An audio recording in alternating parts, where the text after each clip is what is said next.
My daughter-in-law, Melanie, made a simple mistake today.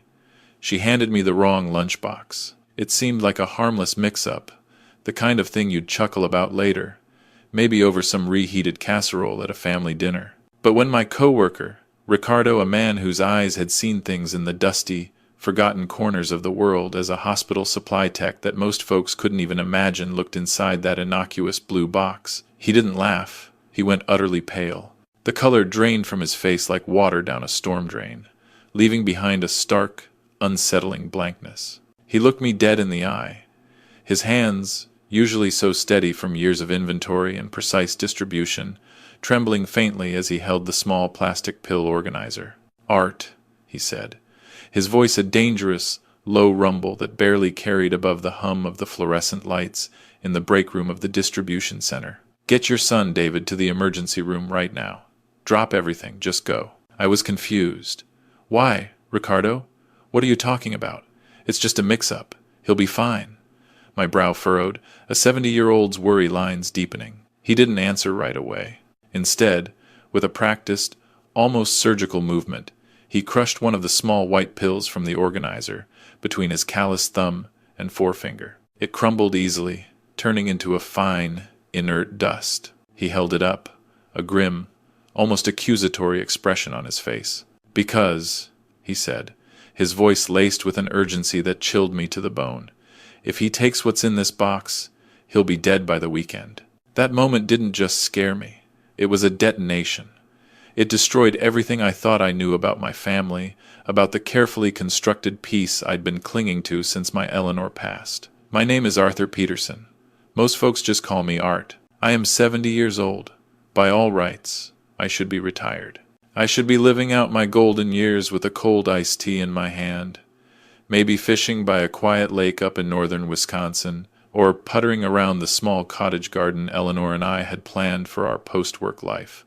We had saved, we had planned, we were going to travel, see the national parks, maybe even take one of those European river cruises Eleanor always dreamed about. Instead, here I am, standing in the bustling, cavernous warehouse of a logistics company in the outskirts of Aurora, Illinois. I'm hauling pallets, tracking shipments, and supervising a team of young guys half my age. My back screams a symphony of aches and pains by noon. My knees pop and crack with every bend, but I have no choice. 6 months ago, my beloved wife, Eleanor, passed away after a swift, cruel battle with an aggressive cancer. The grief was a physical weight pressing down on my chest, leaving me breathless and lost. Before the grass had even truly settled on her grave, before the finality of her absence had fully sunk in, my son, David, came to me. He was frantic, desperate, a man on the edge. He was drowning in debt, not from a dream home, but from his failing custom furniture business, Maple and Grain. He had poured his heart and soul, and every cent he had, into it. It was supposed to be his legacy, his creative outlet, but the economy had turned. Suppliers had increased prices, and clients had dried up. David has a severe, chronic heart condition, hypertrophic cardiomyopathy. It's a genetic hand-me-down that makes his heart muscle abnormally thick, constantly straining it. Stress, literally, can kill him. Seeing him in such a panic, clutching his chest, his face ash-gray, brought back all the terror of Eleanor's illness. I couldn't lose David, too. I did what any father, reeling from recent loss and desperate to protect his only child, would do. I sold my own house, the one Eleanor and I had built together, the one that was fully paid off, our forever home nestled in a quiet cul-de-sac. I gave him $250,000. It was supposed to be a lifeline for his business, enough to stabilize things, pay off some vendors, and keep him from the crushing stress that Dr. Albright, his cardiologist, warned could trigger a fatal arrhythmia. I moved into a cramped, leaky one-bedroom apartment on the wrong side of the tracks. It wasn't a dump, but it was a far cry from the cozy, familiar comfort of my old place. I went back to work, taking a job at this distribution center, the only place willing to hire a man my age for something more substantial than a greeter. I sacrificed my golden years, my planned retirement, my peace, so he could be safe, so his heart wouldn't give out under the weight of his financial burdens. And Melanie, his wife, my daughter-in-law, she seemed genuinely grateful. She played the perfect, solicitous daughter-in-law, a pillar of support. Every morning, at 6:30 a.m. sharp, she'd swing by my apartment on her way to drop Chloe off at school. She'd hand me a packed lunch, always a hearty sandwich, a piece of fruit, maybe some of Eleanor's famous oatmeal raisin cookies, and a steaming hot coffee, just the way I liked it. "You need your strength, Dad," she'd always say with a sweet, sympathetic smile, her eyes warm. "Don't overdo it out there." Today, that comforting, familiar routine had twisted into a waking nightmare. At noon, exhausted and aching from moving heavy boxes and checking inventory, I sat down on a stack of neatly piled cardboard cartons in the break room to eat. The aroma of stale coffee and industrial cleaner hung heavy in the air. I opened the blue lunchbox she had given me. It wasn't mine. Mine was usually a forest green one, slightly dented from years of use on various construction sites, before I switched to logistics. This was David's. I recognized the little maple and grain logo sticker he'd put on it. Inside, next to a turkey and Swiss sandwich on rye, was his weekly pill organizer. It was a sturdy, transparent plastic box, clearly labeled for each day of the week, with compartments for morning, noon, and night. I sighed. David needed those pills like clockwork. Without them, his heart, already a ticking bomb, could fail. Dr. Albright had been very clear about the critical role of his extended-release antiarrhythmic and his specialized beta blocker. A missed dose could send him spiraling. I picked up the container. It was Wednesday. The compartment for Wednesday noon held 2 blue pills and 1 small white pill. These were his crucial ones. My fingers, thick and slightly arthritic, fumbled with the tiny plastic lid. "Enjoying the 5-star dining, Art?" a voice boomed, interrupting my thoughts. It was Ricardo, the head of shipping, a burly man with a salt and pepper beard, and a surprisingly gentle demeanor beneath his tough exterior. He pulled up a stool next to me, balancing a thermos of steaming soup. He was an invaluable friend, a man who saw through pretense. "Just a mix-up," I said, showing him the blue lunchbox and the pill organizer. "Melanie gave me David's meds by mistake. I gotta run them over to him later. He'll be lost without his noon dose."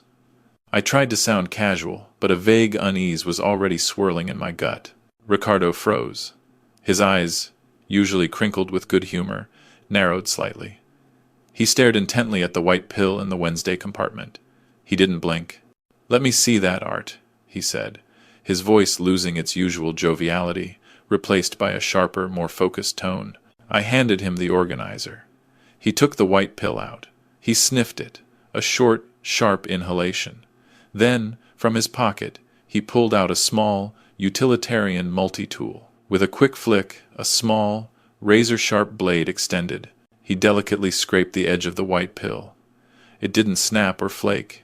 Instead, it crumbled, softly, easily, into a fine, white dust. He tasted a tiny pinch of the powder on his finger, then spat it out with a disgusted grimace. "Art," he said, his voice dangerously low, stripped of all warmth.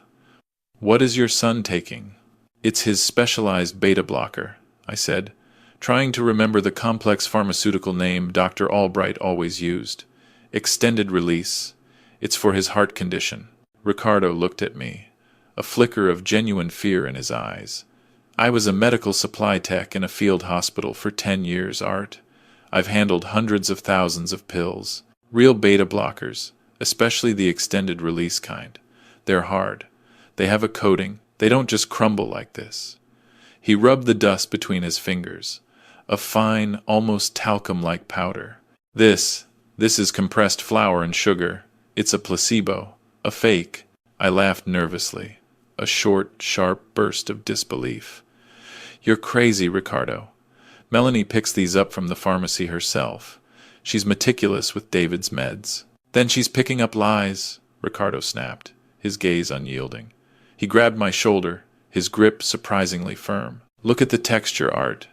Someone pressed this in a mold. This isn't a pharmaceutical product. It's a kitchen experiment. Art, listen to me. If your son has hypertrophic cardiomyopathy, and he thinks he's medicated, but he's eating flour. His heart isn't getting help. It's shutting down. It's being slowly choked from the inside out. My stomach dropped, a sickening lurch. A cold, dreadful certainty began to creep into my bones. I looked at the organizer. Monday and Tuesday were empty. Those compartments, typically refilled every Sunday night for the coming week, were completely devoid of pills. He had been taking these fake pills for 2 days. 48 hours. If he's been off his meds for 48 hours, Art, Ricardo whispered, his voice hushed, heavy with foreboding. He is a walking time bomb. His heart is laboring. Call him now, before he drops dead. I stared at the fine white powder now scattered on the chipped linoleum floor. It looked so innocent, but as the horrifying realization hit me, as the full weight of Ricardo's words registered, it looked like the weapon of a murder in progress. My son wasn't just sick. He was being erased. My hands were trembling so violently that I almost dropped my worn flip phone into the concrete dust of the break room. Ricardo's words were echoing in my skull like the relentless clang of an old bell in a steeple. Dead by the weekend. I looked at the pill organizer in my hand, now a macabre artifact. Wednesday's compartment, filled with flour. Monday and Tuesdays, empty. My son had been swallowing poison, or rather, the absence of his life-saving medicine for 48 excruciating hours. I dialed David's number first. I needed to hear his voice. I needed to know he was still breathing, that the man I'd sacrificed my retirement for, the son I'd just lost Eleanor with, was still clinging to life. The phone rang and rang and rang. Each ring felt like a cruel countdown, ticking away the precious moments David had left. "Pick up, son. Please, just pick up." Then, the dreaded voicemail clicked on. "Hey, you've reached David at Maple and Grain. Leave a message, and I'll get back to you." His voice, recorded back when life was normal, before the business started to slide, before Eleanor's illness, sounded so happy, so full of youthful optimism. It felt like a ghost from a past I desperately wanted to return to. I couldn't speak. The words caught in my throat, choked by fear. I couldn't leave a message saying, "Hey, son, stop taking your meds. They're fake. Someone's trying to kill you." The sheer absurdity, the terror of it, was paralyzing. I hung up, my breath coming in short, shallow gasps. "Call her," Ricardo said, his voice grim, his eyes fixed on me with unwavering intensity. "Call the wife. Melanie." Right, Melanie. She was the one who packed the lunch. She was the one who picked up the prescriptions from the pharmacy. The dutiful daughter-in-law. My heart felt like a block of ice in my chest. I dialed her number. The phone felt slippery in my sweating palm.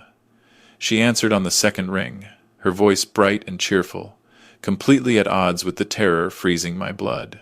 "Hi, Dad," she chirped, her voice sunny, as if she hadn't a care in the world. "Did you enjoy the chicken salad sandwich? I used that artisanal sourdough you like."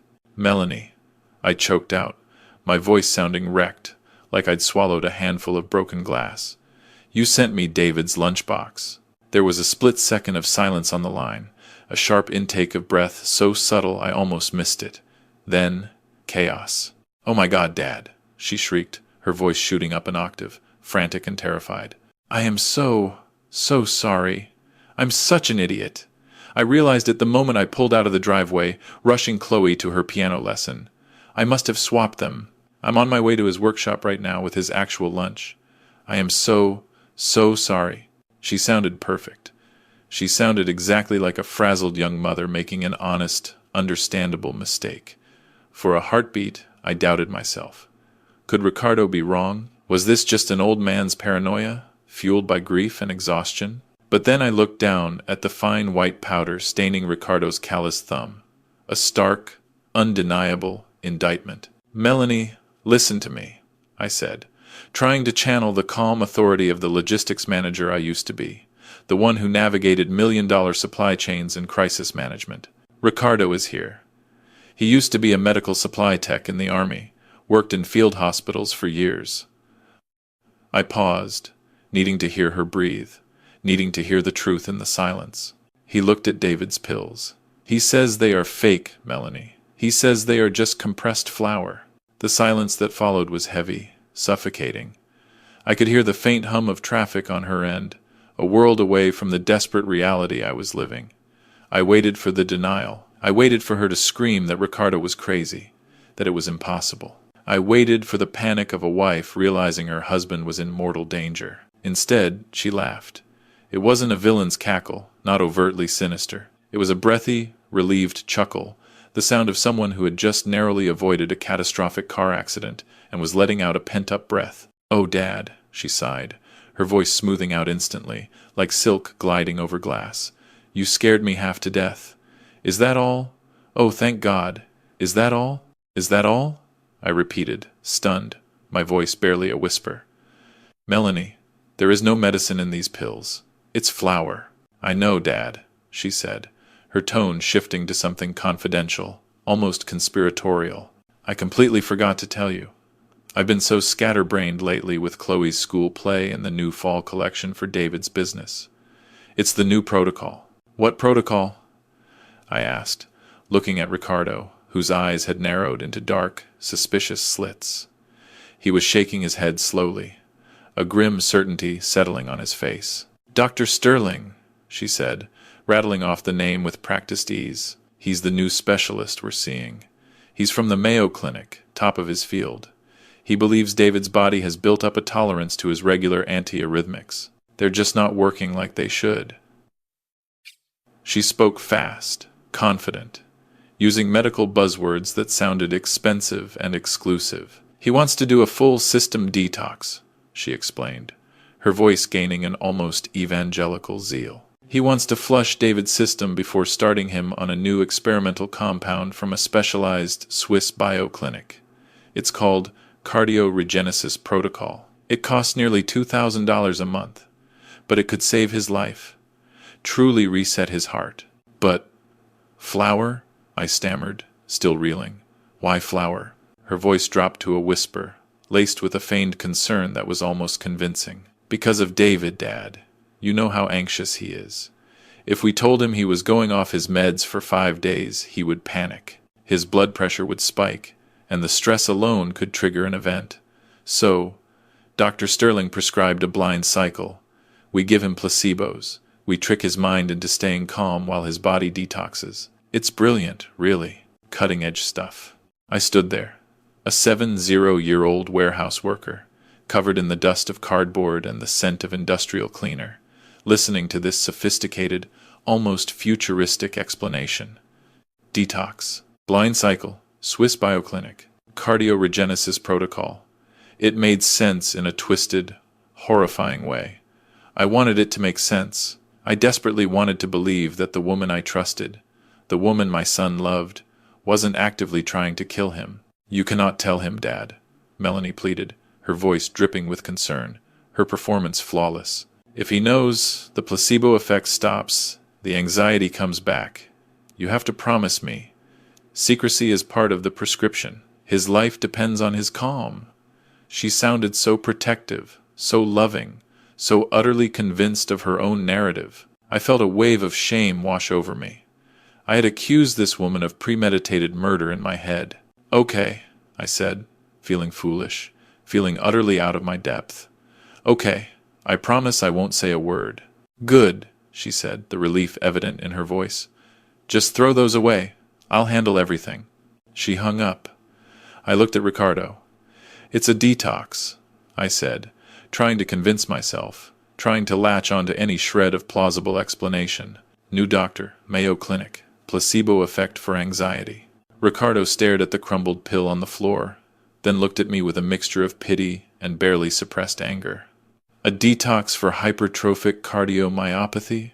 Art?" he spat, the words sharp, cutting through my fragile hope. "Taking a man off life-saving heart meds cold turkey? Art, that does not sound like medicine. That sounds like gambling with a loaded gun." I went back to work, my body moving on autopilot, hauling pallets and checking inventory, trying to drown out the insidious thoughts with physical labor. But the seed of doubt Ricardo had planted was not just deep. It was taking root, sending tendrils of fear through my very core. Why hadn't David mentioned a new doctor? We talked every Sunday, even if it was just a quick call. And why did Melanie sound so relieved? Not confused, not angry, but times relieved times that I knew about the fake pills. As the late afternoon sun began to dip below the horizon, casting long shadows across the warehouse floor, the cold knot in my stomach tightened. I knew I couldn't just let this go. I had to know if Dr. Sterling and his cardio-regenesis protocol were real. I had to know if my son was truly in danger. I waited 3 days. 3 agonizing days of staring at the cracked ceiling of my $900 a month apartment, listening to the drip, drip, drip of a leaky faucet in the bathroom and the distant wail of sirens on the Chicago streets. My gut was twisting into knots tighter than any steel cable I had ever rigged in my younger years. I wanted to believe Melanie. I desperately wanted to believe that the $250,000 I sacrificed, the home Eleanor and I had built, the retirement I had given up, had bought my son a good life with a woman who loved him unconditionally. But Ricardo's voice kept playing in my head like a broken record, a dire warning I couldn't shake. Gambling with a loaded gun. On Saturday morning, I couldn't take it anymore. The inaction, the uncertainty, the fear were eating me alive. I got into my rusted 2008 Ford Ranger pickup truck, a relic from my days managing a smaller lumber yard, and drove north. I left the pothole-scarred streets of my current neighborhood, leaving behind the dollar stores and the pawn shops, and headed toward the manicured perfection of the western suburbs. As I drove, the scenery changed dramatically. The gritty realism of the inner-city fringe faded, replaced by meticulously landscaped lawns, impressive stone-faced homes, and the imposing gates of exclusive communities. It was a different world, one David and Melanie had aspired to, and one I had inadvertently helped them attain. I pulled up to the house I had essentially paid for. It sat there, a grand monument to my sacrifice, almost mocking me. A sprawling, custom-built craftsman with a 3-car garage, immaculate landscaping, and a century-old oak tree dominating the front yard, a tree that probably cost more to maintain each year than I spent on food in a month. It was beautiful. It was perfect. And inside, I feared, my son was slowly rotting away. I rang the doorbell. I didn't have a key anymore. Guests didn't have keys to the main entrance. And that, I realized with a bitter twist in my gut, was what I was now. A guest in the house I had bought. Melanie answered the door. She was wearing stylish yoga pants, a cashmere sweater, and her hair was impeccably styled. She looked fresh, rested, and effortlessly elegant, the picture of a suburban matriarch. But when she saw me, her carefully constructed smile faltered for a fraction of a second. It was a micro-expression, a flash of annoyance, a flicker of something almost predatory, before the mask of the beautiful, concerned daughter-in-law slid back into place. "Dad," she said, opening the door wider, her voice a little too bright. "What a surprise. We weren't expecting you. Is everything all right?" "I just wanted to check on David," I said, stepping into the expansive foyer. The floors were polished marble, reflecting the soft light from an expensive chandelier. The air smelled of expensive vanilla candles and something vaguely floral, a scent designed to project serenity and luxury. It was quiet, too quiet. "I haven't heard from him since Wednesday," I added, my voice tight. "Oh, he's resting," Melanie said quickly, stepping in front of the wide, carpeted staircase, as if to subtly block my path. Her movements were fluid, deliberate. "The detox is really intense today, Dad, Doctor. Sterling said the 3rd and 4th days are the hardest. His body is purging all the toxins and chemicals. He needs absolute quiet, for the cardio-regenesis protocol to really take hold." Her eyes were earnest, almost pleading. I looked at her, at the woman standing on the polished marble floor I had paid for. I looked at her expensive sweater, her perfectly coiffed hair. "I am his father, Melanie," I said, my voice low and hard, laced with an authority I hadn't used in years. "I am not going to wake him up if he's sleeping, but I am going to see him." I walked past her, my work boots heavy and incongruous on the pristine marble. I didn't wait for permission. I climbed the wide, carpeted stairs, each step a deliberate act of defiance. I felt utterly out of place here, a rough old man in a palace of carefully curated luxury, but I didn't care. My purpose was clear. I reached the master bedroom door. It was closed, but not locked. I turned the handle and pushed it open slowly. The smell hit me first. It wasn't the expensive vanilla of the foyer. It was the acrid, cloying smell of a sick room. Stale sweat, sour breath, an underlying tang of fear and panic. The heavy blackout curtains were drawn, blocking out the bright Saturday sun, plunging the room into a deep, oppressive gloom. It took a moment for my eyes, accustomed to the brighter, more industrial light of the warehouse, to adjust. When they did, my breath hitched in my throat. I saw him. David was lying in the center of the king-sized bed, lost amidst the expensive Egyptian cotton sheets. He looked small, shrunken. My son, who used to play defensive end in high school, who used to lift weights with me in the garage, who designed and built custom furniture with his own strong hands, looked like a skeleton wrapped in pale, translucent skin. His face was the color of wet clay, sallow and sunken. His lips had a faint bluish tint to them, a horrifying sign of poor circulation. But it was his breathing that truly terrified me. It was wet, shallow, rattling. Every inhale sounded like he was breathing through a straw submerged in murky water. It was the sound of a man struggling desperately for air. "David," I whispered, my voice thick with unshed tears.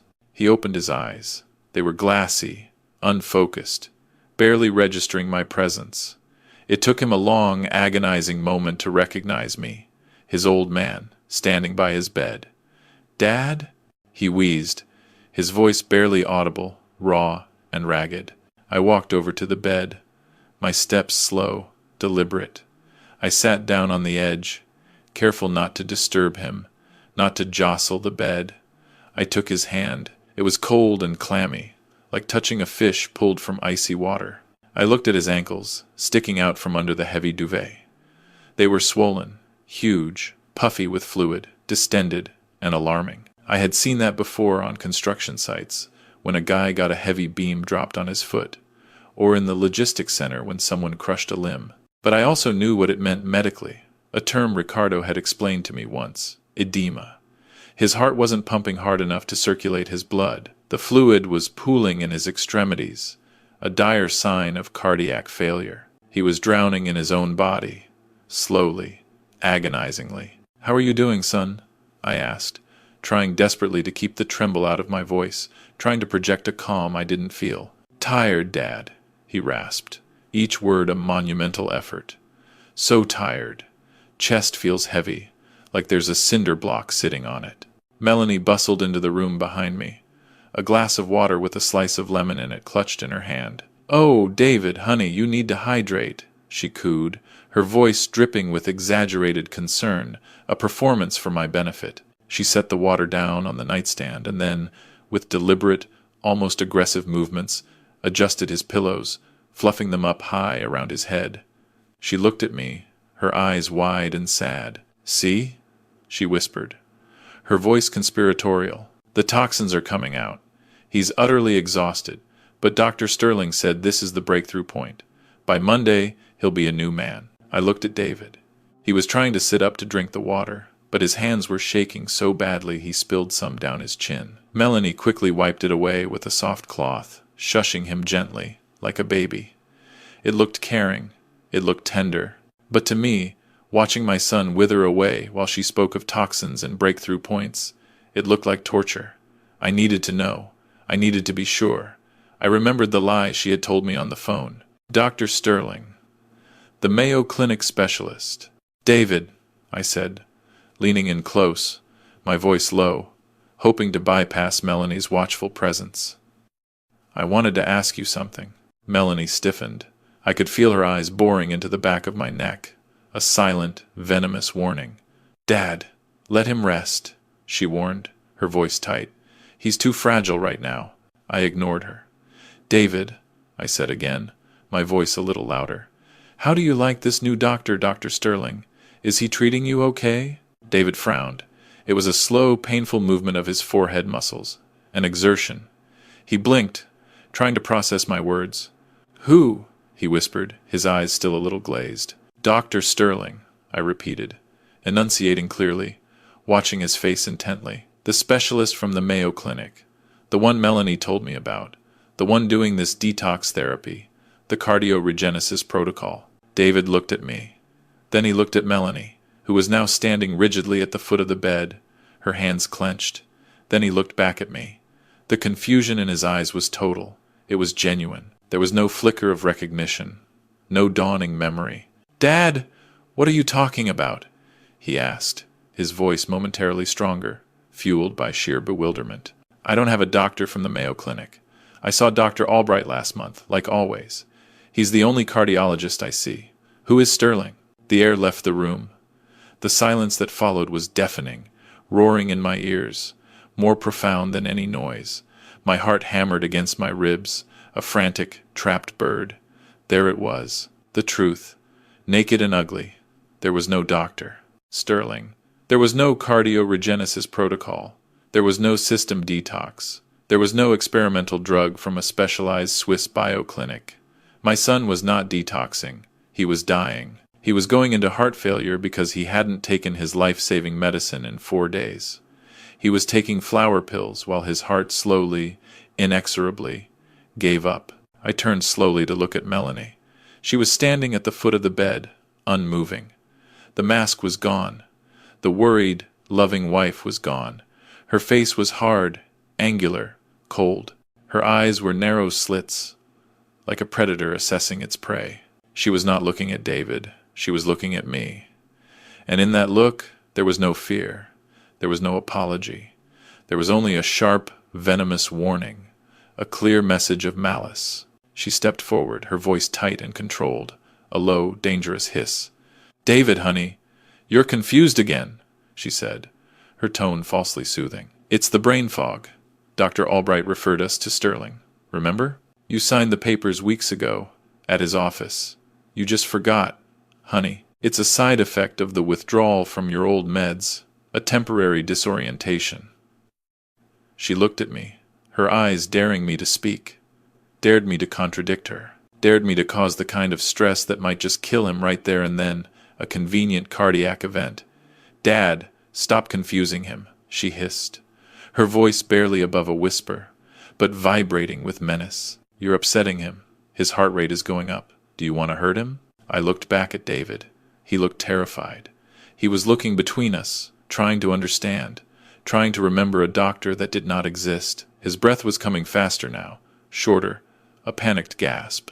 I don't remember, Mel," he gasped, his eyes wide and pleading. "I don't remember signing anything." "It's okay."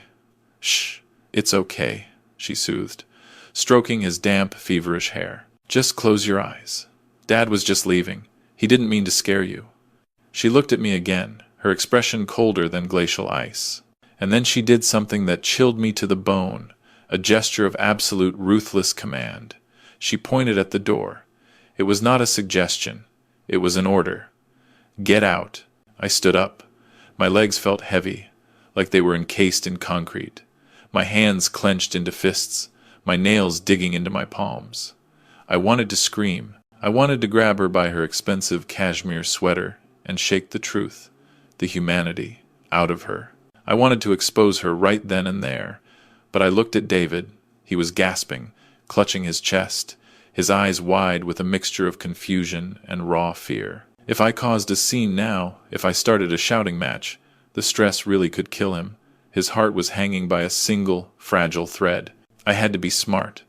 I had to be Art Peterson, the logistics manager, the foreman. Assess the danger. Make a plan. Execute. I could not fight this battle here, not while he was so weak, so vulnerable. "Okay, son," I said, forcing a smile that felt like it was cracking my face, a brittle, painful mask. "I must be mixed up. I'm getting old, you know. Memory's not what it used to be. You just rest. Listen to Melanie." I walked to the door, my work boots echoing softly on the plush carpet. Melanie followed me out into the hallway. As soon as the bedroom door clicked softly shut behind her, sealing David in his tomb of lies, she turned on me. She didn't yell. She didn't have to. She stepped into my personal space, invading my bubble, smelling of vanilla and something else now. Pure, unadulterated malice. "You need to leave, Art," she whispered, her voice a silken threat. "You are confusing him. You are interfering with his treatment. If you come back here and stress him out again, I will ban you from this house. I will not let you see him or Chloe. Do you understand?" I looked at this woman, this stranger who wore the face of my daughter-in-law. I thought about the $250,000. I thought about the daily lunches, the feigned kindness. I thought about the $5 million insurance policy that, though I didn't know it yet, had to be hiding somewhere in this gleaming, sterile house. "I understand, Melanie," I said, my voice flat, devoid of emotion. "I understand perfectly." I sat in my old Ford Ranger at the end of the sprawling driveway, my hands gripping the steering wheel so hard the cracked leather creaked in protest. My knuckles were white. I had told myself I was leaving, that I was going to go home, hire a private investigator, and let professionals handle this. But something pulled me back. It was the same instinct that told me when a support beam on a construction site was about to snap, the same gut feeling that had saved my crews from collapsing trenches a dozen times over the years. It was the whisper of experience, the instinct for danger. I looked in the rearview mirror. Melanie was in the side yard, pacing back and forth, her phone pressed to her ear. She looked agitated, her free hand chopping the air in sharp, frustrated gestures. She was distracted. I knew I had maybe 5 minutes, maybe less, before she came back inside. I turned off the engine, plunging the truck into a sudden, expectant silence. I didn't have a key to the front door anymore. Melanie had made sure of that when they changed the locks last month, ostensibly for security reasons. But I knew the keypad code to the garage. It was David's birthday, April 18th, 1982, 4182. I punched the numbers in. The heavy garage door slid up with a low, mechanical groan. I slipped inside and hit the button to close it immediately, plunging myself into the semi-darkness of the garage. My heart was hammering against my ribs like a trapped bird, a frantic, desperate rhythm. I was breaking into my own son's house. I was a criminal in the home I had paid for. I entered through the mudroom, a practical space linking the garage to the main house. The house was silent again, save for the low hum of the refrigerator. I crept down the hallway, my work boots making almost no sound on the polished hardwood floors, a trick I'd learned from years of walking on unfinished subfloors without vibrating the beams. I headed straight for David's home office. It was a room I had helped him paint just 6 months ago, a rich, dark blue that he had painstakingly chosen. The door was ajar. I pushed it open gently. The room was a mess. David, usually meticulous, an accountant by training, even if his business was furniture, kept everything in its right place. But this room looked like a hurricane had hit it. Papers were strewn across the massive mahogany desk. Unopened envelopes were piled haphazardly on the floor. It smelled of stale coffee and something else. Neglect. This was the room of a man who had given up. I went to the desk. I didn't know what I was looking for, but I knew I would recognize it when I saw it. I sifted through the pile of mail. Past due notices for credit cards, a stern warning from the Homeowners Association about the lawn, medical bills from Dr. Albright, and then, buried under a stack of junk mail, a thick envelope with a prominent red stamp caught my eye. It was from a company called Apex Life Assurance. My hands were shaking so badly I almost ripped the paper as I tore it open. I pulled out the document. It was a premium notice for a life insurance policy. I scanned the numbers. The monthly premium was a staggering $4,500. I gasped. That was an insane amount of money. Who pays that much for life insurance, especially on a struggling business owner? Then I saw the coverage amount. $5 million. The number sat there on the page, black and stark against the white paper. $5 million. I checked the date of the policy. It had been taken out just 3 months ago, right around the time David had started getting sicker, when his stress levels were through the roof. Right around the time Melanie had started talking about his fragile heart and how important it was to manage his anxiety. I felt the bile rise in my throat. I had to grab the edge of the desk to keep from falling, the room spinning around me. The math was so simple, so brutal, it made my head reel. David was sick. He was dying. And if he died, Melanie walked away with $5 million. She could pay off the $1.2 million house. She could pay off whatever debts David had accumulated. She would be a rich young widow. And the detox, the flower pills, the fake doctor, it all fit perfectly. If David died of a heart attack, it would look natural. He had a history of heart failure. No one would question it. The autopsy would show his heart gave out. They wouldn't look for poison because there was no poison. There was just the absence of medicine. She was killing him by taking away the only thing keeping him alive. I heard the back door slide open. Melanie was coming back inside. Panic surged through me. A cold, sharp jolt. I shoved the document back into the envelope and buried it under the stack of mail, trying to make it look exactly as I had found it. I backed out of the room, my heart thumping so loud I was sure she could hear it from the kitchen. I slipped into the mudroom just as I heard her heels clicking on the polished kitchen tile. "I hate this," she was saying into her phone, her voice tight with frustration. "I hate waiting. It's taking too long." I didn't stay to hear the rest. I slipped out the side door of the garage, pressing the keypad to close it behind me with a silent prayer. I ran to my truck, crouching low so she wouldn't see me through the garage windows or the side yard. I started the engine and peeled out of the driveway, not caring about the noise this time, the tires squealing in protest. I drove until I was 3 miles away, parking in the empty lot of an abandoned strip mall, its faded signs a testament to forgotten dreams. I leaned my head against the steering wheel and screamed, a raw, guttural sound of pure agony that tore from my chest. My daughter-in-law was murdering my son for $5 million. I pulled out my phone and dialed Ricardo. He answered on the first ring, his voice calm, steady, a beacon in my storm of despair. "Art, where are you?" Ricardo asked, his tone laced with a knowing urgency. "I found it," I said, my voice trembling with a cold, righteous rage. "I found the motive. Ricardo, there's a $5 million life insurance policy on David. She took it out 3 months ago. Apex Life Assurance." Ricardo let out a long, low whistle. $5 million? That's a lot of motive, Art. That's enough to make a lot of people do very bad things.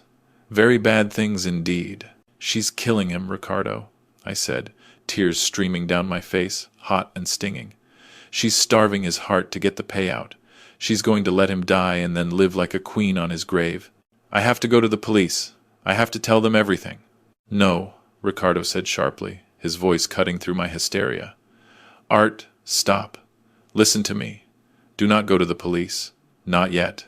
"Why not?" I shouted, banging my fist on the dashboard. "She's killing him." "Because you have nothing, Art," Ricardo snapped, his voice sharp and logical, cutting through my emotional turmoil. "You have a story about a lunchbox you threw away. You have a panicked phone call from a woman who gave a perfectly plausible medical explanation. And you have an insurance policy that is perfectly legal. Wives take out policies on husbands every day. Art, it's standard practice. If you go to the cops now, Melanie will spin it. She'll say you're a senile old man, confused about his son's medication because of your recent grief.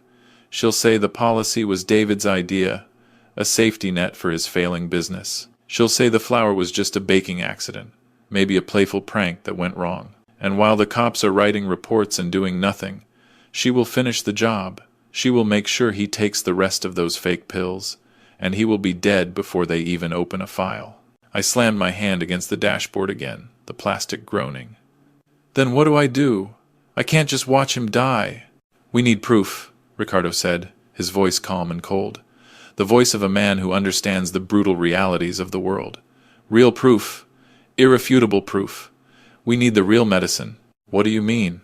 "Think about it, Art," Ricardo explained, his logic clear and precise. "If she's swapping the pills, she has to have the real ones somewhere. She can't just throw them away.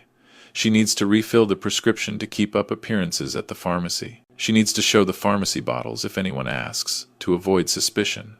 The real antiarrhythmics, the beta blockers, they're somewhere in that house. If we can find them, and if we can find the stash of flower pills she's making, then we have her. Then we have evidence of intent, of premeditation." "You want me to break in again?" I asked, the absurdity of it almost making me laugh, despite my terror. "I want us to save your son, Art," Ricardo said, his voice unwavering. "And there's only one way to do that. We need to find where she's hiding the real drugs, and we need to swap them back into his organizer. Swap them back? Into his organizer? Without her knowing? Yes, Ricardo confirmed. His plan audacious but brilliant. If David starts getting better while he's supposedly on this detox, it proves the detox is a lie.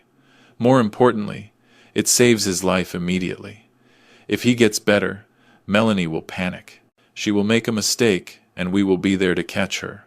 But first, you need to get us inside that house long enough to search it.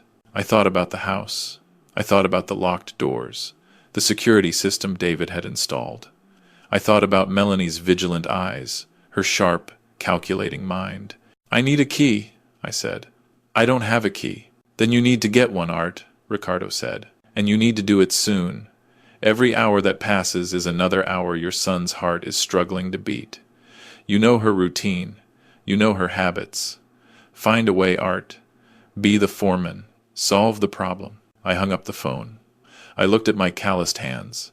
Hands that had built furniture with Eleanor. Hands that had managed complex logistics operations. Hands that had tied rebar and poured concrete in my youth. I was not a detective. I was not a spy.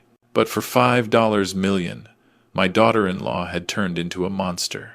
And to defeat a monster, I had to become something scary myself. I couldn't sleep. The doubt was eating me alive. Ricardo's words kept replaying in the dark, a relentless drumbeat. Gambling with a loaded gun.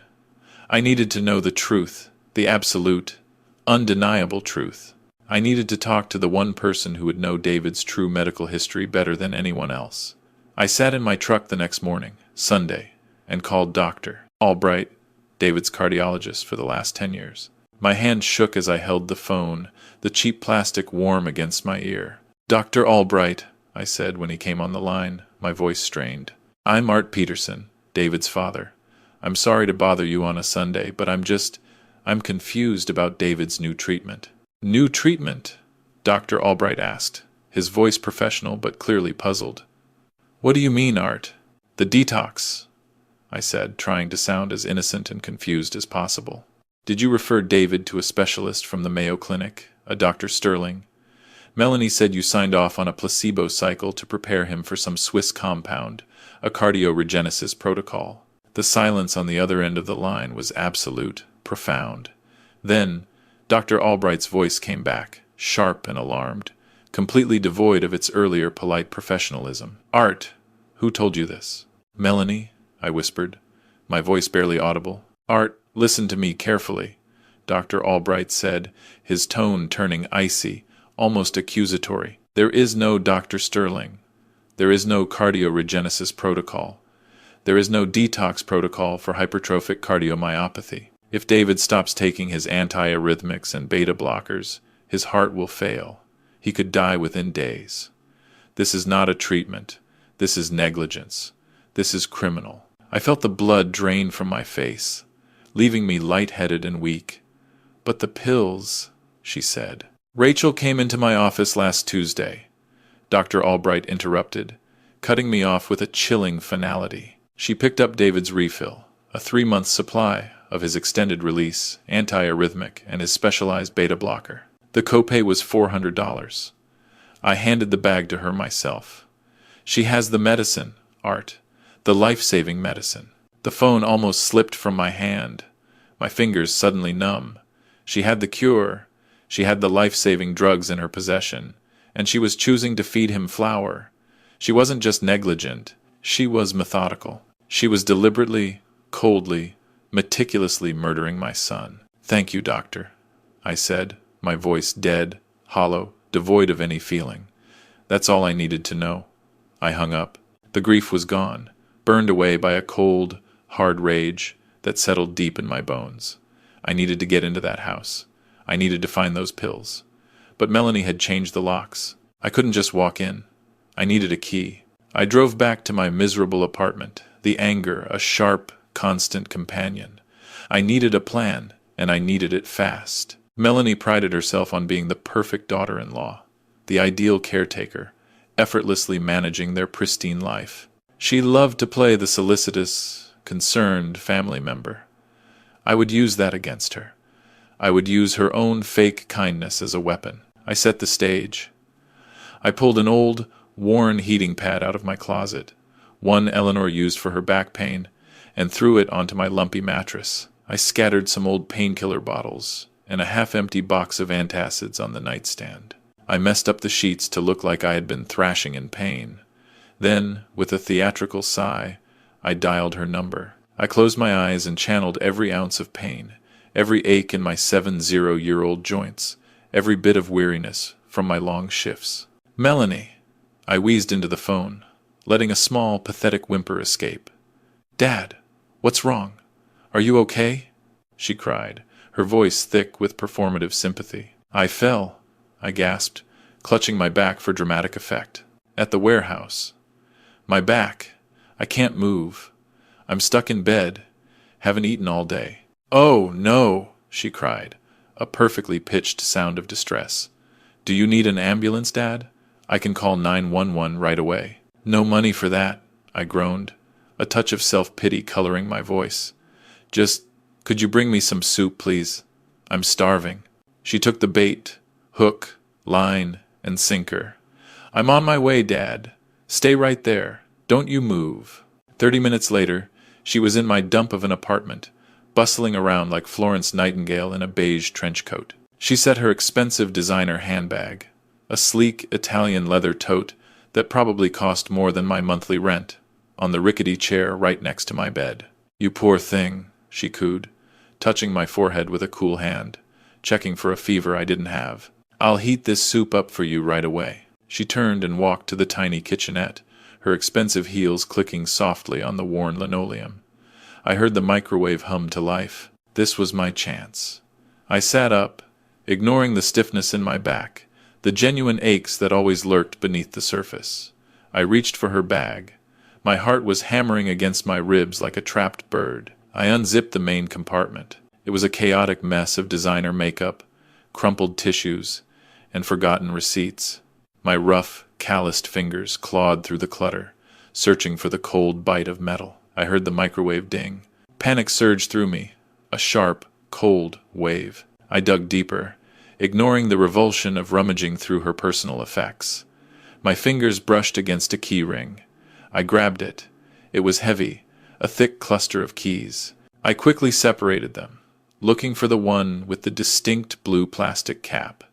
The spare key she kept for Chloe's dog walker when they went on vacation. "Dad, you okay?"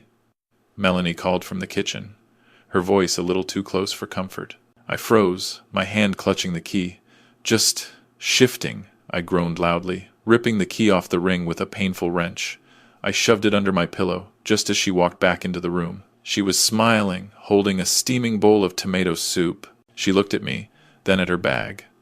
The zipper was slightly wider than she had left it. I held my breath, my mind racing. Had she noticed? Was this it? "Here we go," she said, oblivious, or perhaps choosing to be. "Nice and hot, just like you like it." She sat on the edge of the bed and proceeded to feed me the soup, spoonful by spoonful. The woman who was systematically murdering my son, slowly suffocating his heart with an absence of medicine, was feeding me dinner. I swallowed every spoonful, choking down the bile that rose in my throat, forcing myself to look grateful, frail, and utterly dependent. I needed her to believe I was weak. I needed her to believe she was in control. "You rest, Dad," she said, kissing my forehead with a quick, dry peck as she left. "I have to get back to David. The detox is really draining him." "Give him my love," I said, watching her go, a chilling sense of victory settling over me. As soon as the door clicked shut, I sat up, the pain instantly gone, replaced by a fierce resolve. I pulled the cold, silver key from under my pillow. It felt heavy in my hand, a weapon and a promise. I dialed Ricardo. "I got it," I said, my voice low and urgent. "Pick me up. We go in tonight." Ricardo picked me up in his battered, unmarked work van at 7. 0 inches the evening. The sun was setting, painting the Chicago skyline in bruised purples and fiery oranges, casting long, jagged shadows across the suburban streets. We parked 3 houses down from David and Melanie's place, killing the engine, and sitting in the growing darkness like 2 criminals casing a joint. I felt sick. I was 70 years old. A man who had built skyscrapers, managed crews of hundreds, navigated complex global supply chains. And here I was, about to burglarize the home I had paid for, under the cloak of night. We waited. I knew their schedule. Melanie had mentioned on the phone that she was taking David to a late appointment at a holistic spa for some kind of relaxation therapy to help with the detox. It was another lie, of course, probably just a pretense to drive around the block, maintaining the charade for David and anyone watching. But it bought us an hour, maybe two. At 7:15, the garage door opened. Melanie's luxury SUV, a sleek black Mercedes, backed out slowly. I saw David in the passenger seat. Even from this distance, his head was lolling against the headrest, his mouth slightly open, his silhouette frail and vulnerable. He looked like a corpse being driven to the morgue, a haunting image that seared itself into my mind. My hands clenched into fists on my knees. "Hold on, son," I whispered. "Just hold on." As soon as they turned the corner at the end of the street, their taillights disappearing into the dusk, we moved. We walked quickly up the driveway, keeping our heads down, moving with a practiced stealth that surprised even me. I pulled the stolen silver key from my pocket. It felt hot in my hand, burning with the weight of my purpose. I slid it into the lock on the side door, leading into the mudroom. It turned with a smooth, silent click. We were in. The house was silent, filled with the soft hum of the central air conditioning and the cloying smell of expensive potpourri, a desperate attempt to mask the real stench of fear and decay. It felt like a tomb, a very expensive, marble-floored tomb, meticulously decorated but utterly devoid of warmth. "Upstairs," I whispered to Ricardo. "That's where she'll keep it, in the master suite or one of the bathrooms." We climbed the wide, carpeted stairs, our boots heavy, incongruous on the plush fabric. I felt a wave of guilt wash over me, thick and suffocating. This was my son's private sanctuary, the place where he should feel safe, loved. A father should not be creeping through his child's home, rifling through their secrets like a common thief. It felt like a profound violation of the natural order, an unforgivable trespass. But then I remembered David's gray, ashen skin, the bluish tint to his lips, the wet, rattling gasp for air, the terrifying image of his swollen ankles. The guilt hardened into a cold, unbreakable resolve. This wasn't about privacy. It was about survival. "You take the master bathroom," I told Ricardo, my voice low and firm. "Check the medicine cabinet, under the sink, the hidden drawers. She's meticulous. I'll take the bedroom." I walked into the master suite. It was immaculate. The king-sized bed was made with military precision, the pillows perfectly fluffed, the duvet smooth and uncreased. There wasn't a speck of dust anywhere, not a single item out of place. It was the room of a woman who controlled everything, a testament to Melanie's obsessive need for order and appearance. I started with the nightstands. Nothing but books on interior design, expensive hand lotions, and a small, antique clock. I checked the walk-in closet, rows of designer dresses and custom-tailored suits, but no hidden stash, no secret compartment. I turned to the large dresser against the far wall. It was a massive piece of furniture, dark cherry wood, heavy and imposing. I opened the top drawer on David's side. Socks, underwear, a few expensive watches. Nothing. I moved to Melanie's side. I hesitated. Opening a woman's dresser felt different, more invasive. It felt like crossing a line that, under normal circumstances, should never be crossed. But I gritted my teeth and pulled the handle. The drawer slid open silently, smoothly, on its expensive runners.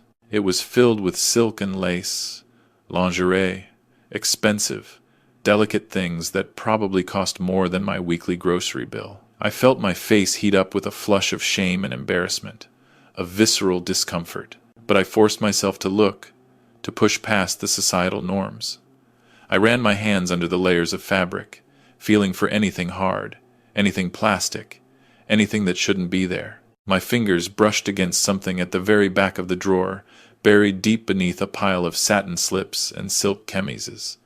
It was a hard, cylindrical object wrapped tightly in soft fabric. I pulled it out. It was a blue silk scarf, rolled tightly, almost like a cigar. I unwrapped it, my heart hammering against my ribs like a jackhammer. And there they were, 3 orange pharmacy bottles. My breath hitched. I held them up to the dim light coming from the hallway, my eyes straining to read the labels. The labels were crisp and new, professionally printed. David Peterson, antiarrhythmic extended release. Dr. Albright. Another bottle, David Peterson, beta blocker, Dr. Albright. The third, David Peterson, nitroglycerin tablets. I checked the dates.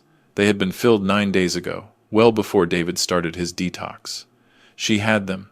She had the cure. She had the life-saving chemicals that could stop my son's heart from failing, that could bring him back from the brink of death. And she had buried them in her underwear drawer, wrapped in silk, like a dirty secret. She wrapped them in silk while she fed him flour and watched him die. I felt a rage so pure, so white-hot, that my vision blurred and my head swam. This wasn't just greed. This was cruelty. This was a game to her, a cold, calculated exercise in control and manipulation. "Ricardo!" I hissed, my voice barely a whisper, but vibrating with a furious intensity. He appeared in the doorway a second later, holding the pill organizer we had seen earlier in the lunchbox. He had found it in the master bathroom, tucked discreetly behind a pile of expensive towels. "Found it," he said, his face grim. "I found them," I said, my voice trembling with suppressed fury, holding up the pharmacy bottles. She hid them in her lingerie drawer, wrapped in silk. Ricardo looked at the bottles in my hand, then back at the organizer. He let out a low curse, a single, sharp expletive. "That's cold, Art. That's ice cold, even for a situation like this." He set the organizer on the dresser. It was neatly filled for the week, from Wednesday night through Sunday, every compartment filled with the small, white, crumbly flour pills. "We have to work fast," Ricardo said, his voice snapping into medic mode, professional and efficient. "Open the bottles." I popped the safety cap off the antiarrhythmic. Inside were small, hard, white tablets, perfectly uniform, real medicine. I poured them into my hand. At a glance, they looked identical to the fake ones, but up close, you could see the difference. These were professional, coded, designed for a specific purpose. Ricardo dumped the flour pills out of the organizer's remaining compartments, sweeping them into a small Ziploc bag he had brought from his pocket. "We're keeping these," he said. "Evidence." Then, with steady, precise hands, we began the swap. We placed the real antiarrhythmics, the beta blockers, the nitroglycerin, into the correct slots. Wednesday night, Thursday morning, Thursday noon. We filled every single compartment, replacing every single lie with the truth, every death sentence with a lifeline. When we were done, the organizer looked exactly the same as it had 5 minutes ago, a mundane plastic container. But now, instead of holding the promise of a slow, agonizing death, it held the promise of life. "Put the bottles back," Ricardo said. "Exactly where you found them, undisturbed." I wrapped the mostly full pharmacy bottles back in the blue silk scarf, careful to fold it just so. I shoved them deep into the back of the drawer, under the satin slips, arranging the delicate fabric so it looked untouched, undisturbed. I closed the drawer. We checked the room again. We smoothed the carpet where we had walked. We made sure we left no trace, no hint of our intrusion. We were ghosts, leaving behind only life. We went back downstairs, slipped out through the garage, locking the door behind us with the spare key. We were back in Ricardo's van before the streetlights even flickered on. As we drove away, the adrenaline crashed, leaving me exhausted, shaking, and emotionally drained. I looked at the house one last time in the side mirror. It looked peaceful, normal, a bastion of suburban tranquility. But I knew a silent, desperate war was being fought inside those walls. "Now we wait," Ricardo said, lighting a cigarette with a trembling hand, the flame a small, defiant spark in the deepening twilight. "Wait for what?" I asked, my voice hoarse. "We wait to see if he lives," Ricardo said, taking a long drag from his cigarette. "If he takes those pills tonight and tomorrow morning, his heart will get the support it needs. The fluid in his lungs should start to clear. His color should come back. And when that happens, Art, when he starts getting better instead of dying, Melanie is going to panic. And that's when she'll make a mistake. I nodded, a grim understanding settling over me. We had set a trap. Not a trap of metal or wire, but a trap of logic, a snare woven from her own deception. Melanie's entire plan relied on David getting worse, on his steady decline toward a natural death. If he got better while he was supposedly on her detox, her entire story, her intricate web of lies, would fall apart. She would have to explain why the placebo was curing him. Or worse, she would realize someone had interfered. And when she realizes that, I said, staring out at the dark city streets, my eyes fixed on an unseen future, she's going to make a mistake. Exactly, Ricardo said, exhaling a plume of smoke into the night air. And we will be there to catch her. I went home to my apartment, the silence now a suffocating weight. I sat in the dark, clutching my phone, my lifeline to David. I pictured him walking into that house, tired, dying, his heart laboring with every beat. I pictured him drinking a glass of water and swallowing the pills we had painstakingly planted in his organizer. I prayed. I am not a religious man. Not since Eleanor died. Not since grief had stripped away so much of my faith. But I prayed that night. I prayed that the medicine was strong enough. I prayed that we were not too late. I did not sleep. I just watched the phone, waiting for the signal, waiting for the tide to turn. I was terrified, yes, but for the first time in a week, I wasn't helpless. I had struck back. I had put a shield, however fragile, between my son and the woman who wanted to kill him. Now I just had to wait for the monster to show her true face. The 24 hours following the break-in were a blur of paranoia, a dizzying cycle of hope and dread.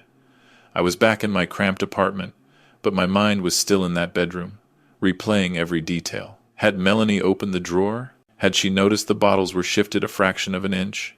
Had my trembling hands left a trace? The silence of my room felt like a coffin, each tick of the old kitchen clock amplifying my anxiety. I couldn't just sit there, stewing in my fear. On Monday night, unable to sleep, the gnawing worry driving me, I drove back to David and Melanie's neighborhood. I parked 2 blocks away, hidden deep in the shadow of a large, ancient oak tree, just watching. I needed to see if an ambulance came. I needed to know if I had killed my son or saved him. The weight of that decision pressed down on me, heavy and suffocating. That's when I saw them for the first time. Not in a blurry photo from some private investigator, but in flesh and blood, a chilling, tangible menace. A sleek, black SUV, an older model but impeccably maintained, rolled slowly down the street. It didn't have its headlights on, just the amber parking lights glowing like the predatory eyes of a nocturnal hunter. It crawled past the manicured lawns and sleeping houses until it stopped directly in front of David's driveway. I slumped low in my seat, holding my breath, my heart hammering against my ribs, a frantic, warning drum. The window of the SUV rolled down with a silent, controlled hum. A lit cigarette butt, a glowing ember, flicked out, sparking briefly against the pristine asphalt. Then a man leaned out. Even from this distance, I could feel the raw, primal menace radiating off him, like heat from a furnace. He wasn't looking at the house casually. He was studying it, memorizing its angles, calculating the distance from the front door to the street. He was assessing, measuring, planning. He pulled out a phone and, with a quick, deliberate motion, snapped a picture of the front window, Chloe's bedroom window. A cold, white-hot rage washed over me instantly, replacing my fear with a burning, protective fury. These weren't just petty criminals or loan sharks. These were butchers. They were marking their territory before the slaughter, preparing their kill. Then, the front door of the house opened. Melanie stepped out onto the porch. She was wearing a thick bathrobe, hugging herself tight against the chill of the late autumn night. She looked small, frail, utterly vulnerable. Nothing like the composed, calculating woman who had lied to my face and threatened me. She stared at the black SUV. She didn't scream. She didn't run inside. She just stood there, frozen, like a rabbit caught in the blinding high beams of a semi-truck on a deserted highway. The man in the SUV laughed. It was a low, cruel sound that carried on the night wind, a sound devoid of humanity. He made a gun shape with his hand, pointed it directly at her, and mimed the recoil, a silent, brutal promise. Melanie flinched violently, as if she'd been physically struck. She stumbled back, nearly tripping over the welcome mat, and slammed the door shut, the sound of the deadbolt sliding home echoing in the quiet, affluent street. The SUV lingered for another 10 seconds, an eternity, before peeling away into the night, its engine a low growl fading into the distance. I sat there gripping my steering wheel until my knuckles turned white, my body rigid with shock and a new understanding. I realized then that Ricardo was right. This wasn't a game. Melanie wasn't killing David out of simple greed, not just for a lavish lifestyle. She was terrified. She was living in a war zone I had only just discovered, a battlefield orchestrated by forces far more sinister than I had imagined. I wanted to drive up there. I wanted to bang on the door, to tell her I knew, to tell her I could help, that she wasn't alone. But I stopped myself. If I revealed my hand now, before the medicine had time to fully work, before David's mind cleared, I would blow everything. I needed David strong enough to face the truth. I needed him alive, clear-headed, able to make his own decisions. I started my truck and drove away, leaving the house to its nightmares. But that image, the man pointing a finger gun at my daughter-in-law, the silent, terrifying threat burned into my retinas. It confirmed one thing. The clock wasn't just ticking for David's heart. It was ticking for all of us.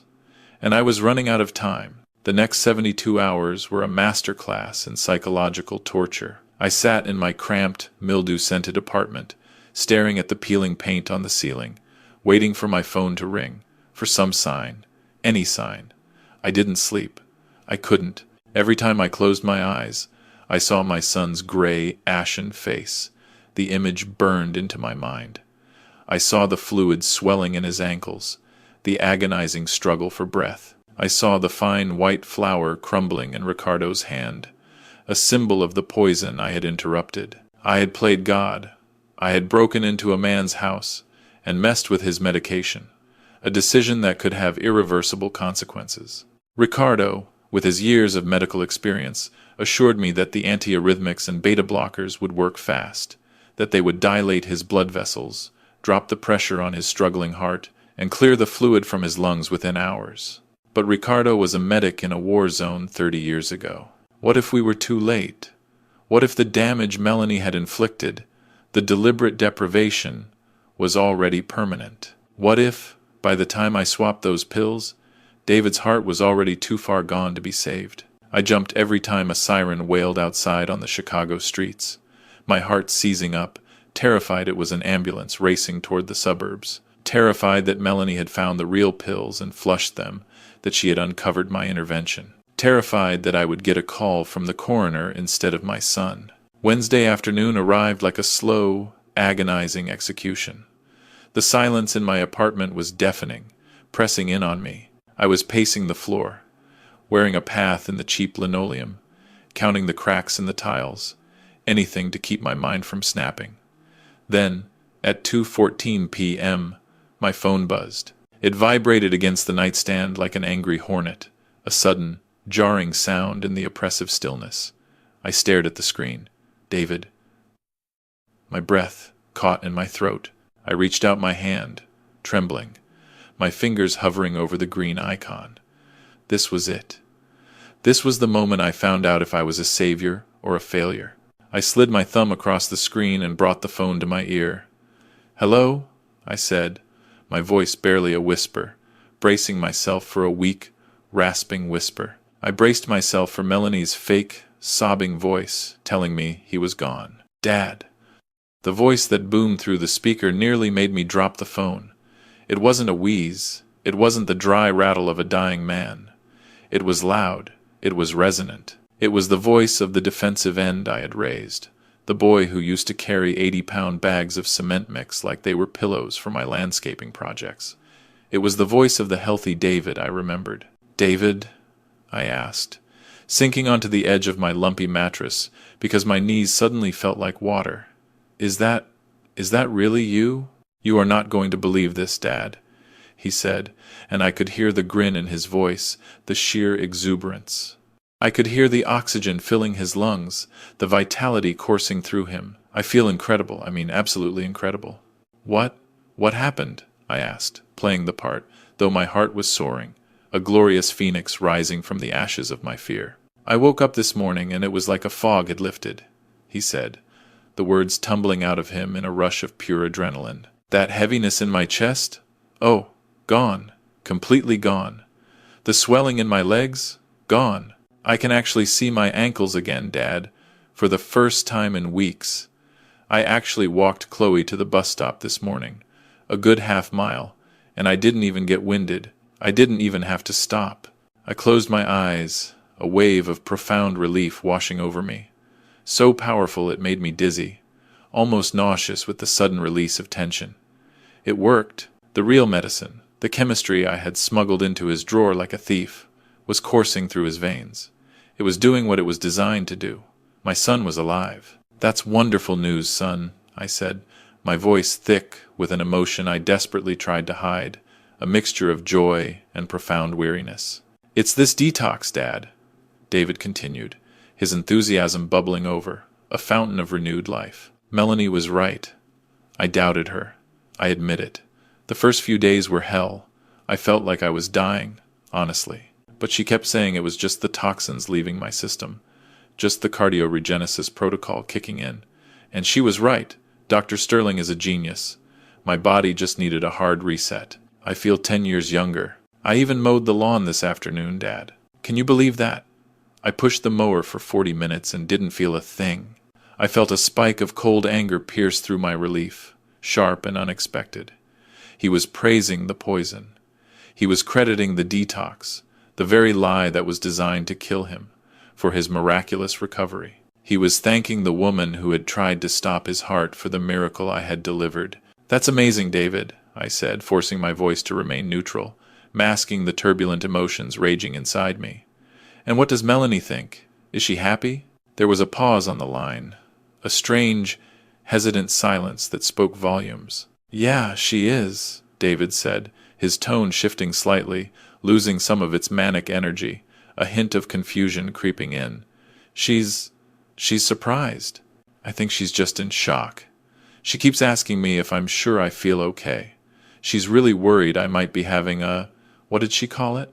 A false rally, like a surge of energy before a crash. She keeps trying to make me lie down, but I have too much energy. I feel like I could run through a wall. Hey, honey, David shouted, his voice echoing away from the phone, clearly in their large, open-plan kitchen. Dad is on the line. I told him the detox worked. I told him I'm back. I strained my ears against the speaker, listening intently. In the background, I heard a distinct crash, the unmistakable sound of glass shattering on a hard tile floor. Then I heard Melanie's voice. It wasn't the smooth, confident, syrupy sweet voice of the woman who had kicked me out of the bedroom on Saturday. It was high, thin, vibrating with raw, unadulterated terror. David, stop, she shrieked in the distance, her voice strained, almost hysterical. Sit down. You shouldn't be up. Your heart, it isn't ready. You're going to kill yourself. She wasn't worried for his health. She was terrified of his life. She was watching a dead man walk. She was watching her $5 million payout mow the lawn and walk the dog. The plan was falling apart right in front of her eyes, and she didn't know why. She must be panicking, wondering if she had mixed up the pills herself, wondering if the flour was defective, wondering why the universe was denying her the death she so desperately needed. Let me talk to her, David, I said, a cold, predatory satisfaction settling in my gut. Sure, hold on. I heard the phone fumble, a small thump. Here, Mel. Dad wants to say hi. Hey, Dad, Melanie said, her voice strained, close to the phone. Her breath was coming in short, sharp gasps, like she had just run a mile. Melanie, I said, keeping my voice cheerful and loud, the voice of a clueless, happy grandfather, completely oblivious to the chaos I had orchestrated. David sounds fantastic. You must be so relieved that Dr. Sterling really knows his stuff, huh? That blind cycle worked exactly like you said. I could hear her breathing hitch. It was the sound of a trapped animal, a desperate gasp for air. Yeah, yes, she stuttered, her voice thin, barely a whisper. It's a miracle. We're We're so blessed. But we have to be careful, Dad. It could be a fluctuation. We don't want to get our hopes up. She was scrambling. I could hear the gears grinding in her head, trying to find a new angle, a new lie to put him back in that bed, to stop his heart again. She sounded desperate, frantic, her composure shattered. Well, you just keep doing what you're doing, I said, my voice dripping with an irony she couldn't detect. It's clearly working. Give him his afternoon dose. Don't miss a single one. I will, she whispered, her voice barely audible. I hung up the phone. I sat there for a moment, savoring the small victory. My son was safe for the moment. The medicine was in his system. Melanie was cornered, her carefully constructed world crumbling around her. But the war wasn't over. Not by a long shot. I still didn't understand the full picture. I knew how she was doing it, but I needed to understand the why, the deeper motivation. Greed was a powerful motivator, yes, but $5 million. That felt specific. That felt urgent. My phone buzzed again. It wasn't David this time. It was a number I didn't recognize, an out-of-state area code. I hesitated, then answered. Ben Carter? A gravelly voice asked. Art Peterson, yes, I corrected. This is Leo Maxwell, the private investigator. My stomach tightened, a familiar clench of anxiety. I had hired Leo Maxwell with the last $5,000 I had to my name, the last remnant of my emergency fund. It was a desperate gamble, throwing away my safety net. But I needed to know what was happening in my son's financial life. I needed to understand what David and Melanie were truly hiding. I found something, Art, Leo Maxwell said, his voice grim, devoid of the professional detachment he usually carried. And you're not going to like it. In fact, you need to see this immediately. Can you meet me? I'm at the Golden Spoon Diner on 4th Street, near the old library. I'm on my way, I said, my voice tight. I drove to the diner in a haze, the city lights blurring around me. Leo Maxwell was sitting in a back booth, nursing a black coffee and chain-smoking, even though a faded, no-smoking sign was right above his head. He looked like a man who had seen everything and liked none of it, his face etched with the weariness of human folly. He didn't waste time with pleasantries. He slid a thick manila folder across the greasy, laminate table. I dug into your son's financials, Leo Maxwell said, tapping the folder with a nicotine-stained finger. And I looked into the wife. He took a drag and blew the smoke away from me, a small courtesy. Melanie is clean, mostly. She spends a lot on clothes, sure. Keeps up appearances, but nothing criminal. But your son, David? He paused, his eyes, dark and knowing, fixed on mine. Your son is drowning, Art, but not in a mortgage, not in student loans. He's drowning in something far worse. I opened the folder. It was a sea of red ink, bank statements, credit card bills, and transaction logs. Pages and pages of transaction logs, stretching back years, painting a horrifying picture. What am I looking at? I asked, squinting at the endless rows of numbers, my heart sinking with each line. Addiction, Leo Maxwell said flatly, his voice devoid of judgment, just stating a brutal fact. Online gambling, crypto casinos based in Malta, sports betting apps, high-stakes poker sites. He started slow, chasing a thrill, trying to find a quick way to scale his furniture business. But then it spiraled.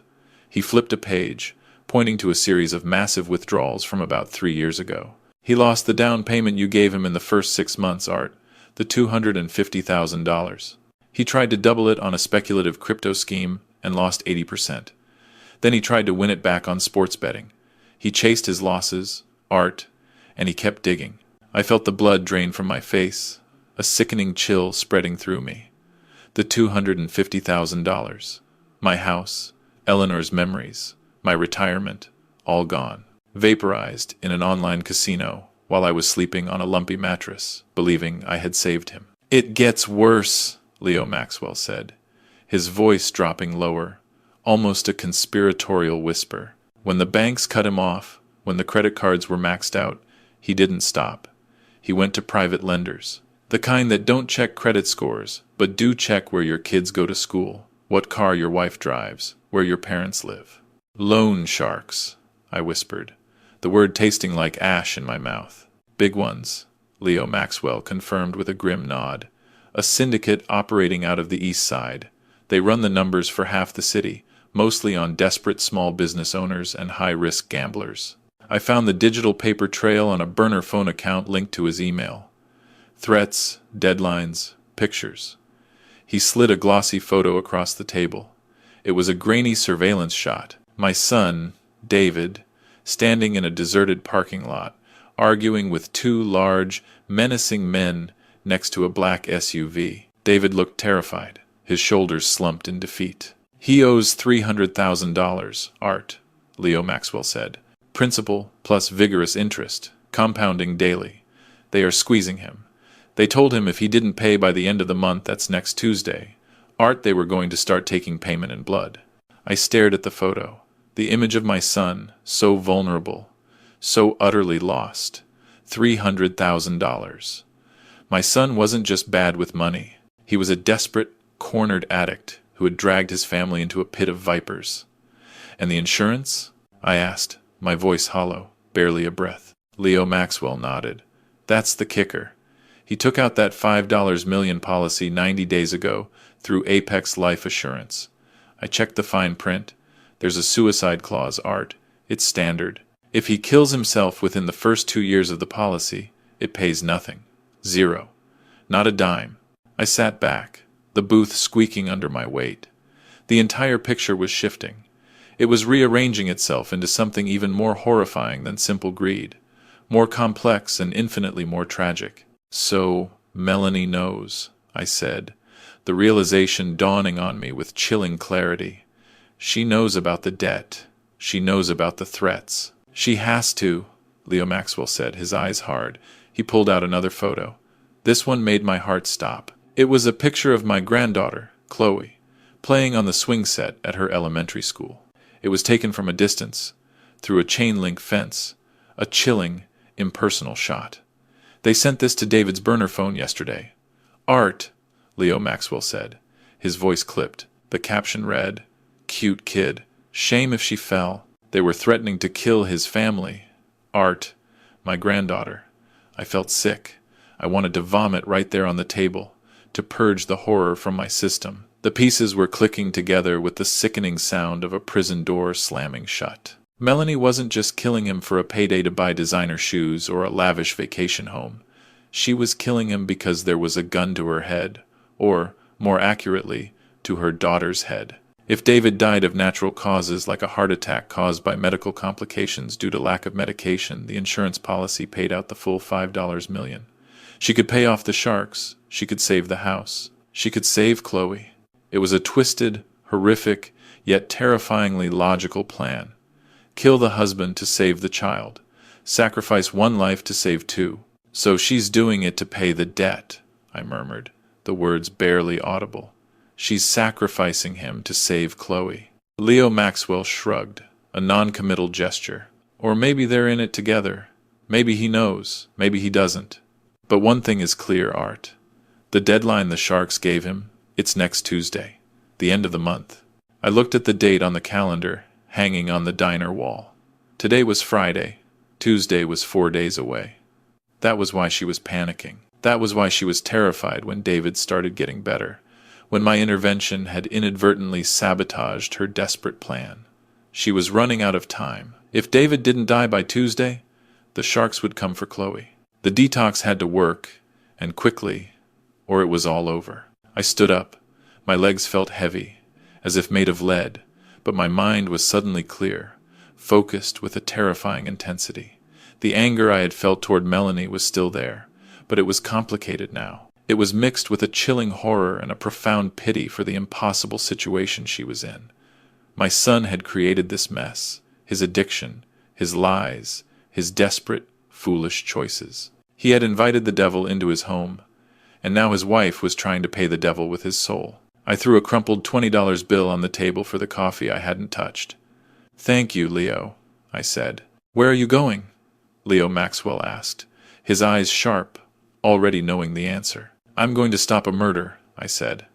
I walked out of the diner, leaving the smell of stale coffee and cigarette smoke behind. I checked my phone as I walked to my truck. I had a voicemail from David. "Dad, pick up. I'm going to take Chloe for ice cream. I feel great.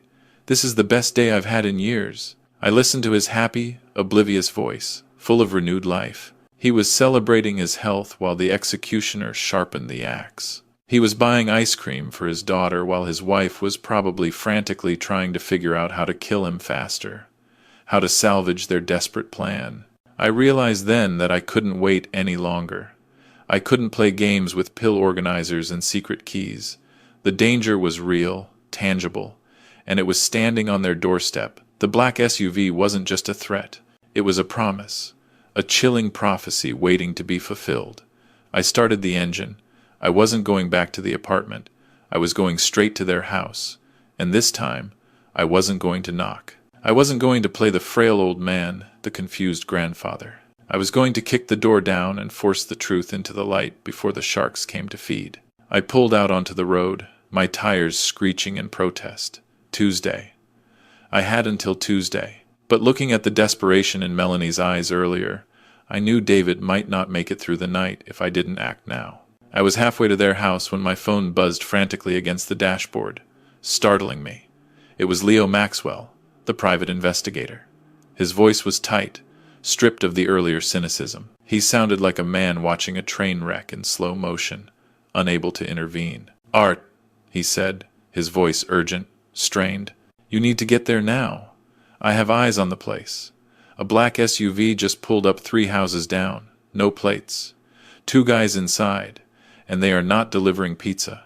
They are watching the driveway. Their engines are idling." My blood ran cold. The sharks were circling. They weren't waiting for the end of the month. They were there to intimidate, to threaten, maybe to make good on the horrifying photos they had sent. I slammed my foot on the accelerator. My old Ford Ranger groaned in protest, the engine whining, protesting as I pushed it past 70 on the suburban streets. I didn't care about speed tickets. I didn't care about safety. My granddaughter, Chloe, was in that house. My son, the idiot gambler, was in that house. And the woman who I thought was a cold-blooded murderer, but now understood was a terrified, desperate mother, was in that house. I drove with the desperation of a man who has already lost too much and cannot bear to lose any more. I thought about the $300,000. It was a staggering amount of money, an insurmountable debt for David. But compared to a life, it was just paper. I thought about the $5 million insurance policy. It sat there, a looming tombstone over my family, a testament to a twisted logic. I screeched into David and Melanie's driveway, the tires spitting gravel, ignoring the black SUV parked 3 houses down. I saw 2 heads turn in that vehicle, watching me, their faces shadowed and unreadable. But they did not move. They were just the messengers of fear. For now, I jumped out of the truck, my boots hitting the pavement hard. I did not go to the front door. I went straight for the garage keypad. 4182. David's birthday. I punched it in so hard I almost cracked the plastic cover. The heavy door began its slow, mechanical ascent. I did not wait for it to open fully. I ducked under it when it was waist-high, scrambling into the garage like a soldier breaching a trench. I burst into the mudroom, throwing the door open. The house was not silent this time. It was filled with noise, with screaming. Raw, hysterical screaming. It was coming from the kitchen. It was a raw, guttural sound, vibrating with pure anguish, that made the hair on my arms stand up. It was my son, David. I ran down the hallway, my heart hammering against my ribs like a sledgehammer, each beat a violent tremor. I reached the kitchen doorway and stopped, frozen. The scene before me froze my breath in my lungs. It was a beautiful kitchen. I remembered when they renovated it a few years back. David had been so proud. $50,000 in imported granite countertops, gleaming stainless steel appliances, custom cabinetry, a massive island that could seat 8. It was a kitchen designed for family dinners, for holiday baking, for laughter and warmth. But right now, it looked like a war zone. Melanie was slumped on the floor near the refrigerator, her face buried in her hands, her body shaking with violent, racking sobs. She looked utterly broken, defeated, a shell of the poised woman I had known. And David, my son, who just 3 days ago was on his deathbed, a skeleton wrapped in skin, was standing over her. He looked vibrant. His color was good, a healthy flush. His legs were strong, planted firmly on the expensive tile. The real medicine I had swapped had done its job perfectly. He was physically healed, resurrected from the brink of death. But mentally, he was unraveling, consumed by a desperate, terrifying fury. He was holding an empty orange prescription bottle in his hand, shaking it at her, his face twisted into a mask of pure, unadulterated anguish. "Why am I not dead?" he screamed, his voice cracking, echoing off the expensive tile, a sound of profound despair. "Why am I standing here, Melanie? I took them all. I took every single one of them this morning. Every damn one." I stood in the shadows of the hallway, paralyzed, unable to move, unable to comprehend the horror unfolding before me. This was not what I expected. I expected to find Melanie force-feeding him poison, to find a victim and a villain. But David was not acting like a victim. He was acting like a man whose desperate, carefully laid plan had failed spectacularly. David threw the empty bottle across the room. It smashed against the subway tile backsplash with a sickening crack, shattering into 1,000 orange plastic shards that rained down onto the immaculate floor. "You promised me," he roared, tears streaming down his face, blurring his vision. "You promised you would help me. I woke up today feeling great. I walked Chloe to the bus. I mowed the lawn. My heart is beating like a drum, Melanie. It's strong. Why is it strong?" Melanie looked up, her face a mess of mascara and tears, her eyes wide with bewilderment and terror. "I don't know, David," she wailed, her voice thick with genuine confusion. "I swear to you, I don't know. I gave you the flour. I made them myself. Just like you asked. I swapped them out. I don't understand." "You're lying," David shouted, pacing the kitchen floor like a caged animal, his agitation a palpable force. "You got scared. You chickened out. You gave me the real medicine, didn't you? You want them to kill us. You want those men outside to come in here and hurt Chloe. Is that it?" I leaned against the doorframe, my world tilting violently on its axis. The conversation was nonsensical. It was insane. My son was screaming at his wife because she had inadvertently saved his life. He was furious because he was healthy. "No, David, no," Melanie sobbed, crawling toward him, grabbing his leg, clinging to him desperately. "I want you to live. I never wanted to do this, but I did what you said. I swear, I emptied the capsules. I filled them with flour. I hid the real ones in my drawer, just like you told me. I don't know why you're getting better. Maybe your heart is just too strong." "Too strong," David laughed, a manic, terrifying sound devoid of all joy. "My heart is garbage. It's been garbage for 10 years. It should have stopped 3 days ago. That was the plan. Natural causes. A heart attack in my sleep. The insurance pays out. You pay the sharks, and you and Chloe are safe. That was the deal, Melanie." He grabbed a heavy crystal vase from the island, a wedding gift from Eleanor and me, and hurled it at the wall. It exploded, showering the pristine kitchen with glittering glass. "Now look at me," he yelled, spreading his arms wide, a gesture of desperate frustration. "I'm healthy. I'm alive. And because I'm alive, we are all dead. The deadline is Tuesday. If I'm not in the ground by Tuesday, they are coming for Chloe. Do you understand that? They sent me a picture of her at recess, Melanie." I stepped into the light. My heavy work boots crunched on the broken glass, the sound cutting through their screaming match like a gunshot, echoing in the stunned silence that followed. David froze. Melanie gasped, pulling herself up against the cabinets, her hands covering her mouth.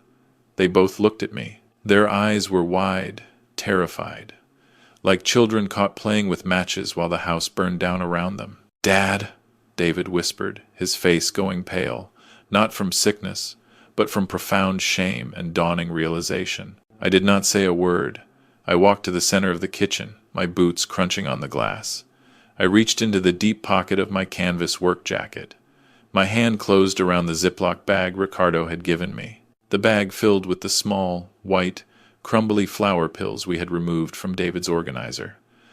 I tossed the bag onto the gleaming granite island, It landed with a soft thud, sliding across the polished surface until it stopped right in front of David. "Are you looking for these?" I asked.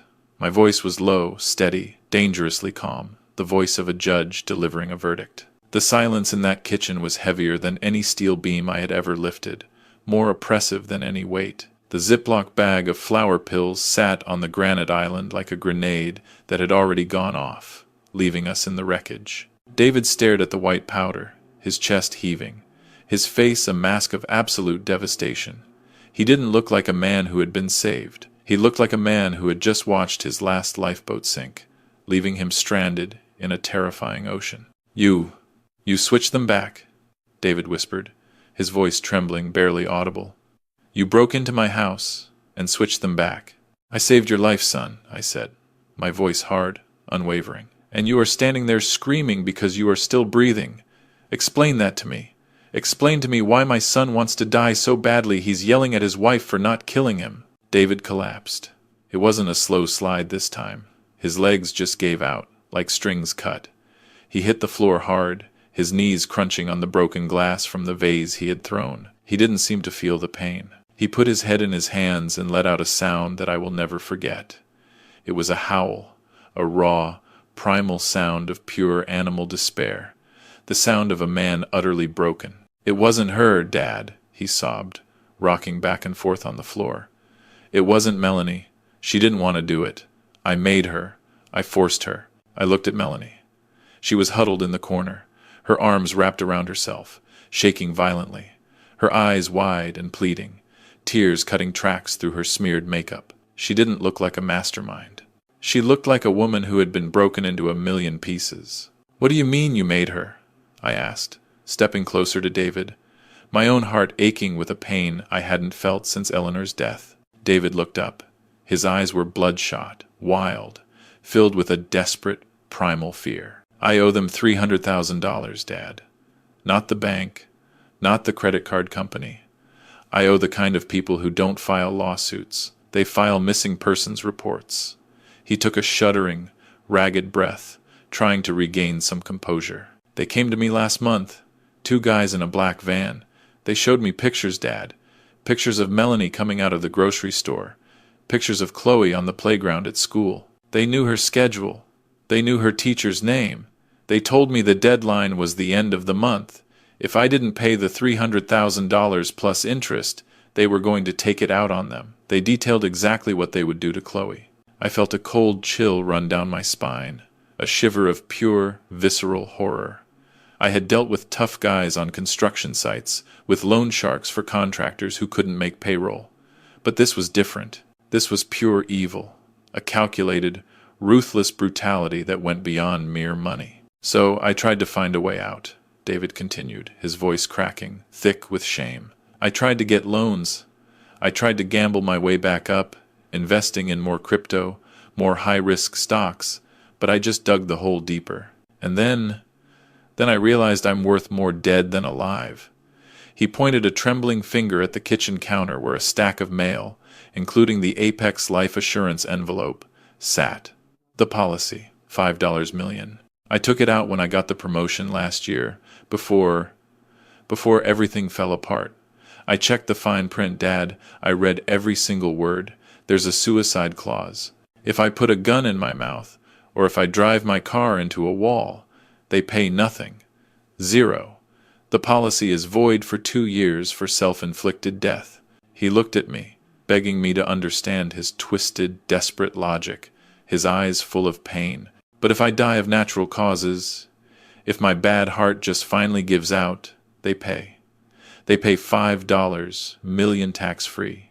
Melanie could pay off the sharks. She could pay off the house. She and Chloe would be set for life.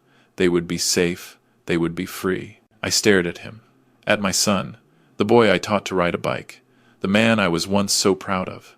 He had reduced his entire existence, his very life, to an actuarial table. He had decided that his only value to his family was the check they would get when he was in the ground. "So, you decided to stop the meds," I said, my voice hollow, a mere whisper of accusation. "It was the only way," David cried, burying his face in his hands again. I knew my heart couldn't take it.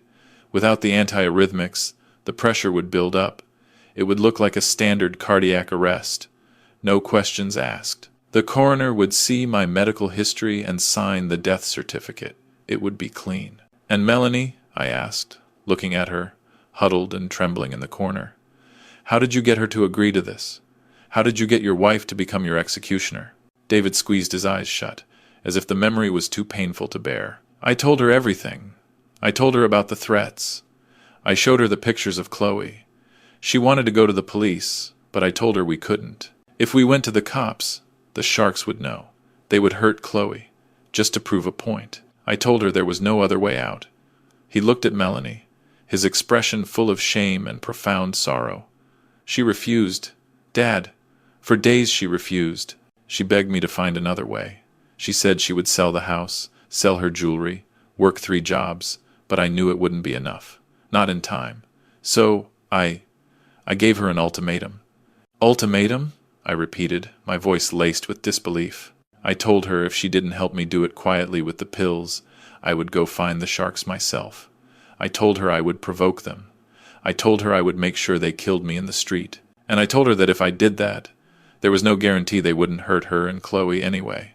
I told her this was the only way to guarantee their safety. I forced her hand, Dad. I monstered her into it." Melanie let out a sob that sounded like something tearing, raw and painful.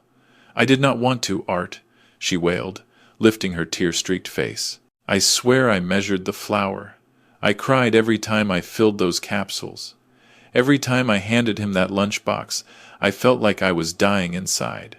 But he said it was for Chloe. He said he was doing it for Chloe." I looked from one to the other, from my broken son to my shattered daughter-in-law. The tragedy of it was suffocating, a heavy blanket of despair. 2 people trapped in a nightmare of their own making the worst possible choices out of a twisted sense of love and overwhelming fear.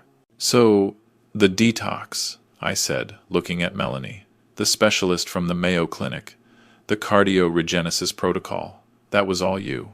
"We had to tell you something," Melanie whispered, her voice barely audible. "David was getting sicker, you would have noticed. We needed a cover story. I made it up. I thought if you believed he was getting treatment, you wouldn't look too closely. I just wanted to protect you from the truth, Art. I didn't want you to know your son was sacrificing himself. Sacrificing himself."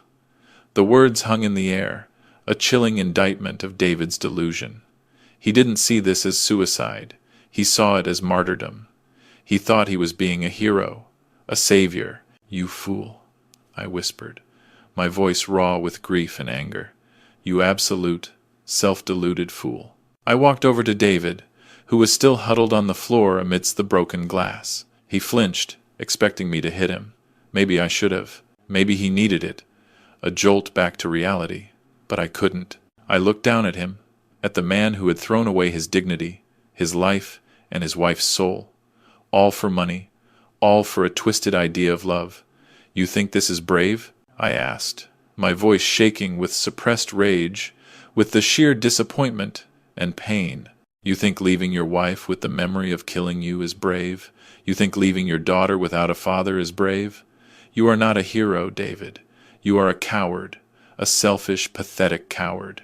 David looked up, stung, his eyes wide and red-rimmed. "Dad, I did it for them. For Melanie and Chloe." "No!" I roared, the anger finally bursting forth, raw and unconstrained. "You did it because you were scared. You dug a hole with your gambling and your greed, and instead of climbing out, instead of asking for help, instead of facing your mistakes head-on, you decided to bury yourself in it. You were going to let your wife watch you die, gasping for air day after day, knowing she could save you, but couldn't because you threatened her. That isn't love, David. That is torture."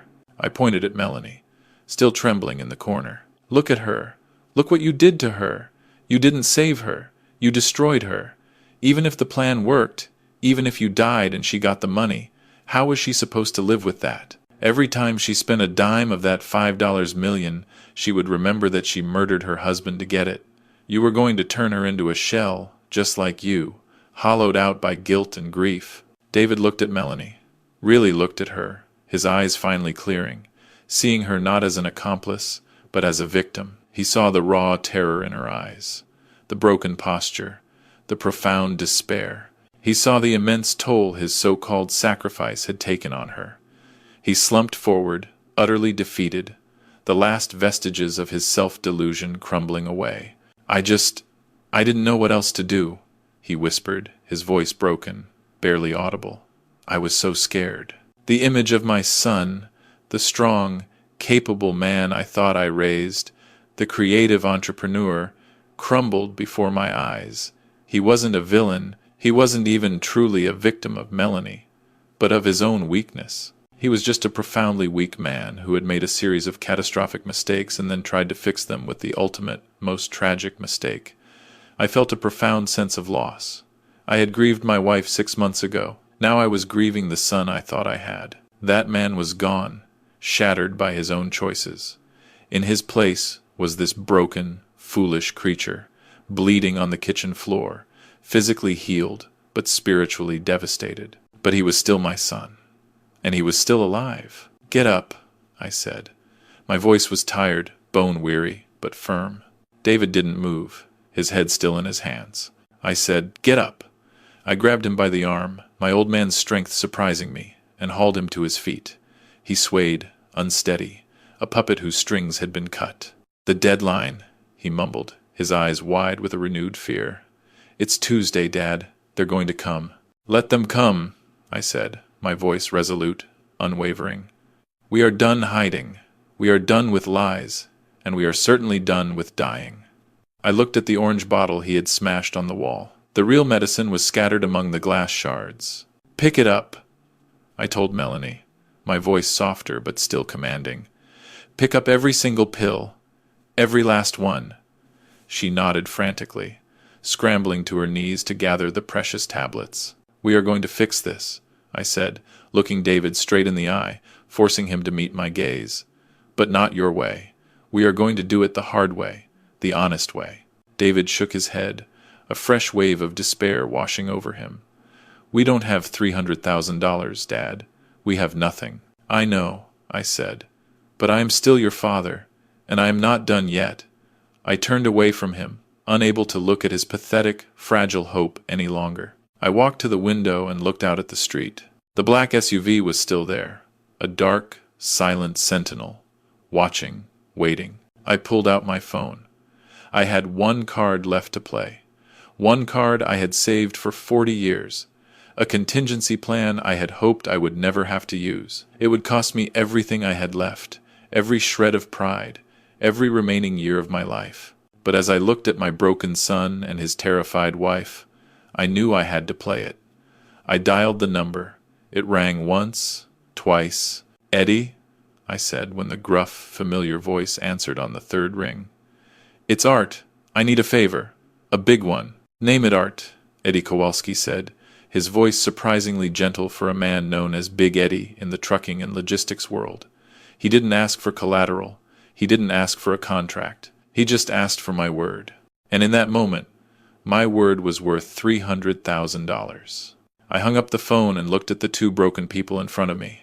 The kitchen was quiet now, save for the low humming of the refrigerator and the jagged, shaky breathing of my son. The black SUV outside had not moved.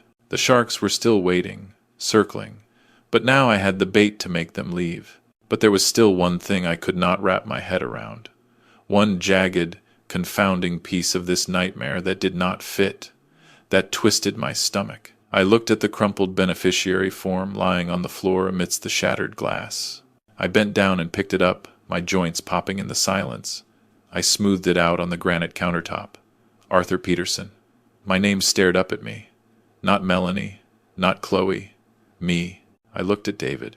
He was sitting on a bar stool now, his head in his hands, looking like a man who had just run a marathon with a broken leg, utterly spent. "David," I said, my voice low, heavy with a new question. "I need to understand this. I really need to understand this. You were going to leave Melanie and Chloe alone. You were going to leave them with a dead husband and father. And you were going to give the money? To me?" David looked up. His eyes were red, swollen, filled with a pain so deep it looked physical. "It wasn't about leaving them, Dad," he whispered, his voice hoarse, raw. It was about cleaning the slate. It was about balance, accounting. He took a shaky breath and pointed at the paper under my hand. I did the math, Dad. I'm an accountant. I sat up nights doing the math. I owe the Sharks $300,000. That leaves $4.7 million from the policy. He looked at Melanie, who was now wiping her eyes with a paper towel, listening intently. Melanie could sell this house. She could take $1 million from the policy to set herself and Chloe up in a smaller place, pay for college, make sure they were never hungry, never had to worry about money again. But the rest, the $3.7 million, that was for you. For me? I asked, feeling a fresh wave of horror washing over me, a nauseating mix of bewilderment and profound sadness. David, I'm 70 years old. What am I going to do with $3 million? I live in a one-bedroom apartment. I eat sandwiches for lunch. My biggest dream was a small fishing boat and a garden. That's exactly it, David cried, his voice cracking, the despair returning. You live in a dump because of me. You are working construction at 70 because of me. I took your house, Dad. I took the home you and Mom built together. Your retirement, your safety net. I took your golden years, and I flushed them down the toilet because I wanted to play big shot in a house I couldn't afford, living a life I hadn't earned. He stood up, pacing the small space between the island and the sink, his hands flying around him in frantic gestures. Do you know what it feels like, Dad? Do you know what it feels like to watch your father limp out of your house every morning to go do manual labor because you are a failure? It eats you alive, Dad. It rots you from the inside out. Every time you smiled at me, every time you told me you were proud of me, it felt like you were stabbing me, because I knew I stole your life. He stopped in front of me, his chest heaving, his face streaked with tears and shame. I wanted to give it back, Dad. I wanted to give you a retirement. I wanted you to travel. I wanted you to buy a condo in Florida, a fishing boat. I wanted you to never have to lift a hammer again. I calculated it. The payout would cover the $250,000 I took, plus interest, plus pain and suffering, plus enough to keep you comfortable for the rest of your life. It was the only asset I had left. My life insurance was the only thing I hadn't ruined. I stared at him. I looked into the eyes of my son, and I saw a love so twisted, so warped by guilt and shame that it had become a weapon. He wasn't just trying to escape his debts. He was trying to buy my forgiveness with his blood. He was trying to reimburse me for his very existence. You think? I stammered, struggling to find the words, my throat tight with emotion. You think I want money more than I want you? You think a condo in Florida is worth your life? You think I care about a fishing boat more than I care about watching you grow old?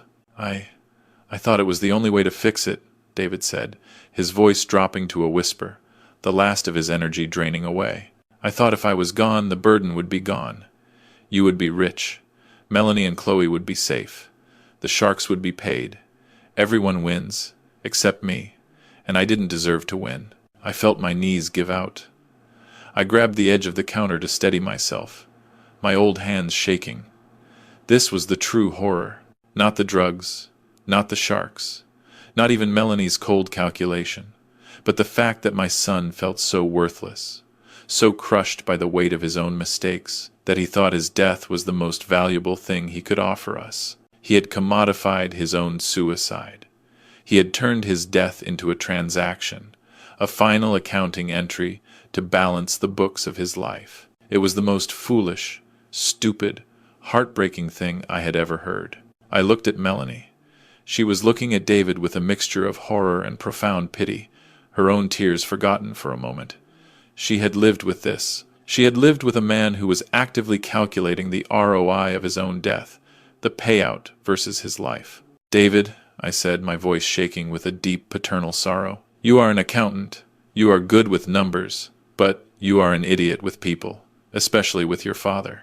I walked over to him, stepping carefully over the broken glass. I put my hands on his shoulders. I felt the tension in his frame, the subtle vibration of his anxiety. You cannot pay me back with a check, David. You cannot refund a father's love. That $250,000, it was paper. It was brick and wood. It wasn't me. You are me. You are my legacy. Not the money. Not the house. You. I gripped him tighter, forcing him to look at me, to meet my gaze. If you had died, David, if you had let that heart stop, you wouldn't have saved me. You would have killed me. Do you understand that? You would have put me in the ground right next to you, a broken man. I would have spent every cent of that insurance money building a shrine to my failure as a father, a constant reminder of the son I couldn't save. David broke. The last bit of his resistance crumbled. He fell into me, sobbing into my chest, clutching my canvas work vest like a drowning man grasping at a lifeline. "I am sorry, Dad," he wailed, his voice muffled against my shoulder. "I am so sorry. I just wanted to make it right. I just wanted to fix it." I held him. I held my 2-year-old boy in the kitchen of the house that had almost destroyed us all. I looked over his head at the window. The black SUV was still there, a dark shadow against the streetlights. The threat was still real. But the internal rot, the secret sickness that had been eating my family alive, had been lanced. The poison was out. We stood there for a long time. The silence of the house was broken only by David's ragged, tearful breathing. Finally, I pulled away, keeping my hands firmly on his shoulders, forcing him to stand on his own. "We have work to do," I said, my voice heavy with weariness, but firm with resolve. "Big Eddie is wiring the money. It should be in my account within the hour. We are going to pay these men. We are going to get them off your back, and off Chloe's." David nodded, wiping his face with his sleeve.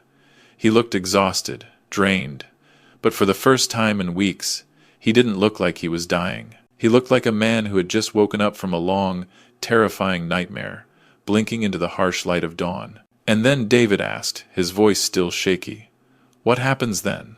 "Then you are going to fix this," I said sternly, looking him dead in the eye. "Really fix it. Not with death, with life. You are going to sell this house. You are going to pay Big Eddie back. You are going to get help for the gambling addiction that put us all in this mess. And you are going to spend every day for the rest of your life proving to your wife and daughter that you are worth more than an insurance policy, that your life has intrinsic value beyond a dollar amount." I looked at Melanie, who was still clinging to the cabinets, her face pale.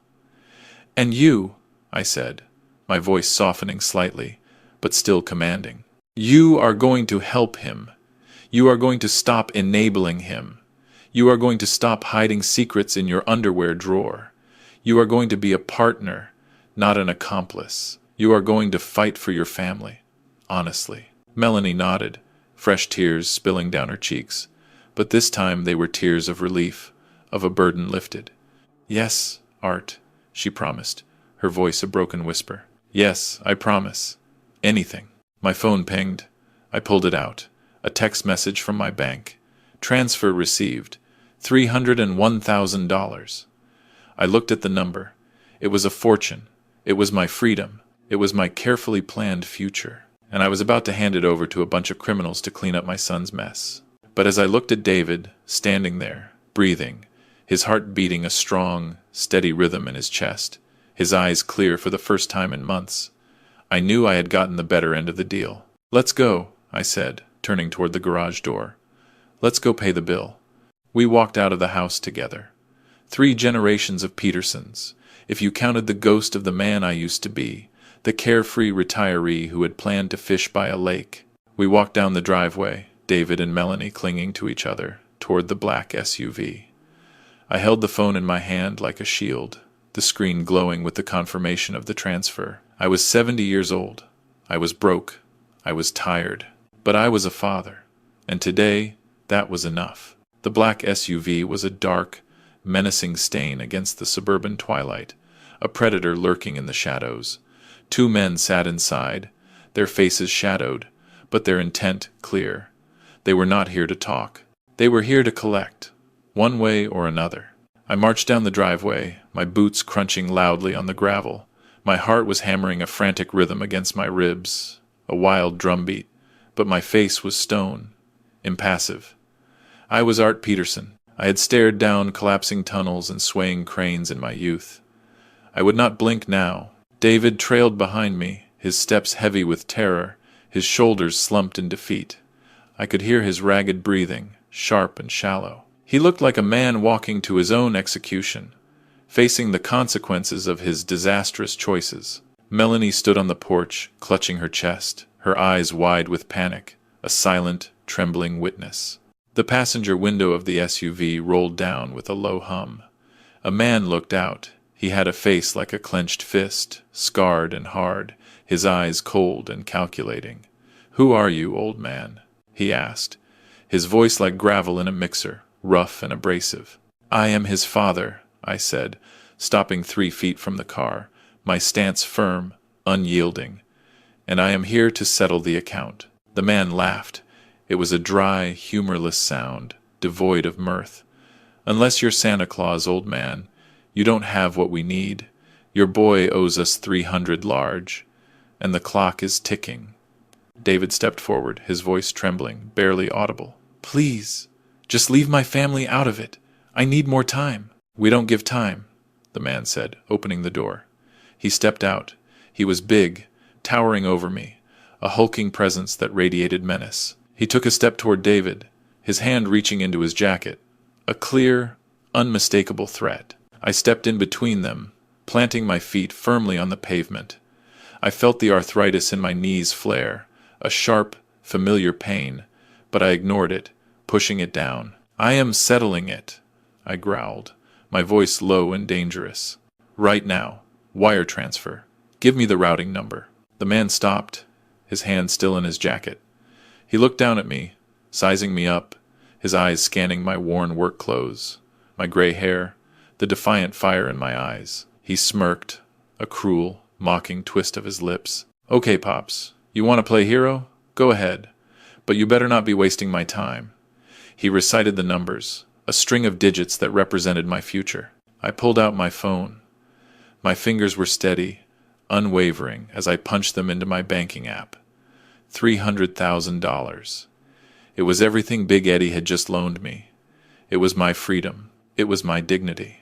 It was the rest of my life, enslaved to a debt I did not create, a debt incurred by my son's folly. David grabbed my arm, his fingers digging into my canvas jacket. "Dad, don't!" he whispered, his eyes wide with horror, truly understanding the sacrifice I was making. "You can't do this. You can't work for the rest of your life. It's too much. I am not worth it." That is when I lost it.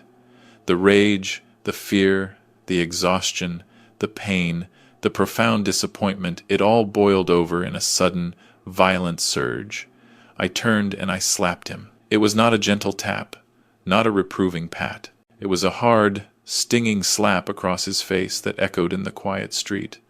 A sharp, cracking sound that cut through the tension. David stumbled back, holding his cheek, shocked, completely stunned. "Shut up!" I yelled, my voice raw, broken, but filled with a fierce, protective fury. "Don't you ever say that again. Your life is not cheap. It is not something you trade for a condo in Florida. It is not something you throw away because you are scared or ashamed." I grabbed him by the shirt, pulling him close, forcing him to look into my eyes, my own tears welling up. "I built skyscrapers, David. I poured concrete until my hands bled. I did that so you could live, so you could have a life, so you could raise a daughter. And I will work until I die if that is what it takes to keep you breathing. Do not insult my sacrifice by telling me you aren't worth it." David stared at me, tears welling up again in his eyes. But this time they were different. They were tears of understanding, of a profound, shattering realization. He finally understood this wasn't about money. It was about value. And to me, his father, he was priceless. I turned back to the man from the SUV. I hit confirm on my phone. "It's sent," I said, my voice trembling now, but firm. The man checked his own phone. A few seconds of agonizing silence passed. The wind rustled the autumn leaves in the oak tree. My heart pounded against my ribs. Then the man nodded, a flicker of something that might have been respect in his cold eyes. The smirk vanished, replaced by a grudging acknowledgement. "It's there," he said, clear. He got back in the SUV. "Tell your boy he's lucky," he said through the open window, his voice still gravelly, but with a hint of something softened. "Most guys don't have a daddy like you."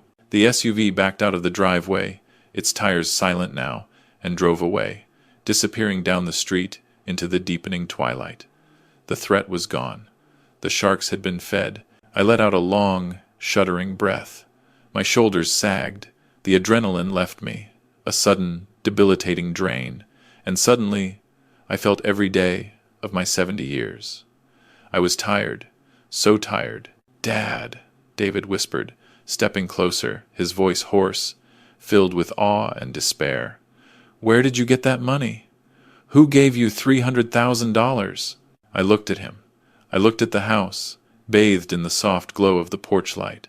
I looked at the sky, darkening to a deep navy. "Eddie," I said simply. I called Big Eddie Kowalski. David's jaw dropped. "Your old boss? But how?" "I sold him the rest of my life," I said, my voice flat, matter of fact. "I promised him I would run his sites. I would train his crews. I would handle his safety inspections, his logistics, his entire operations. I told him I would work for free until the debt is paid." "But Dad," David cried, a fresh wave of horror washing over him. "You're 70. You can't work like that anymore. It will kill you." "Maybe," I said, looking him straight in the eye, my gaze unwavering. "But I will die standing up.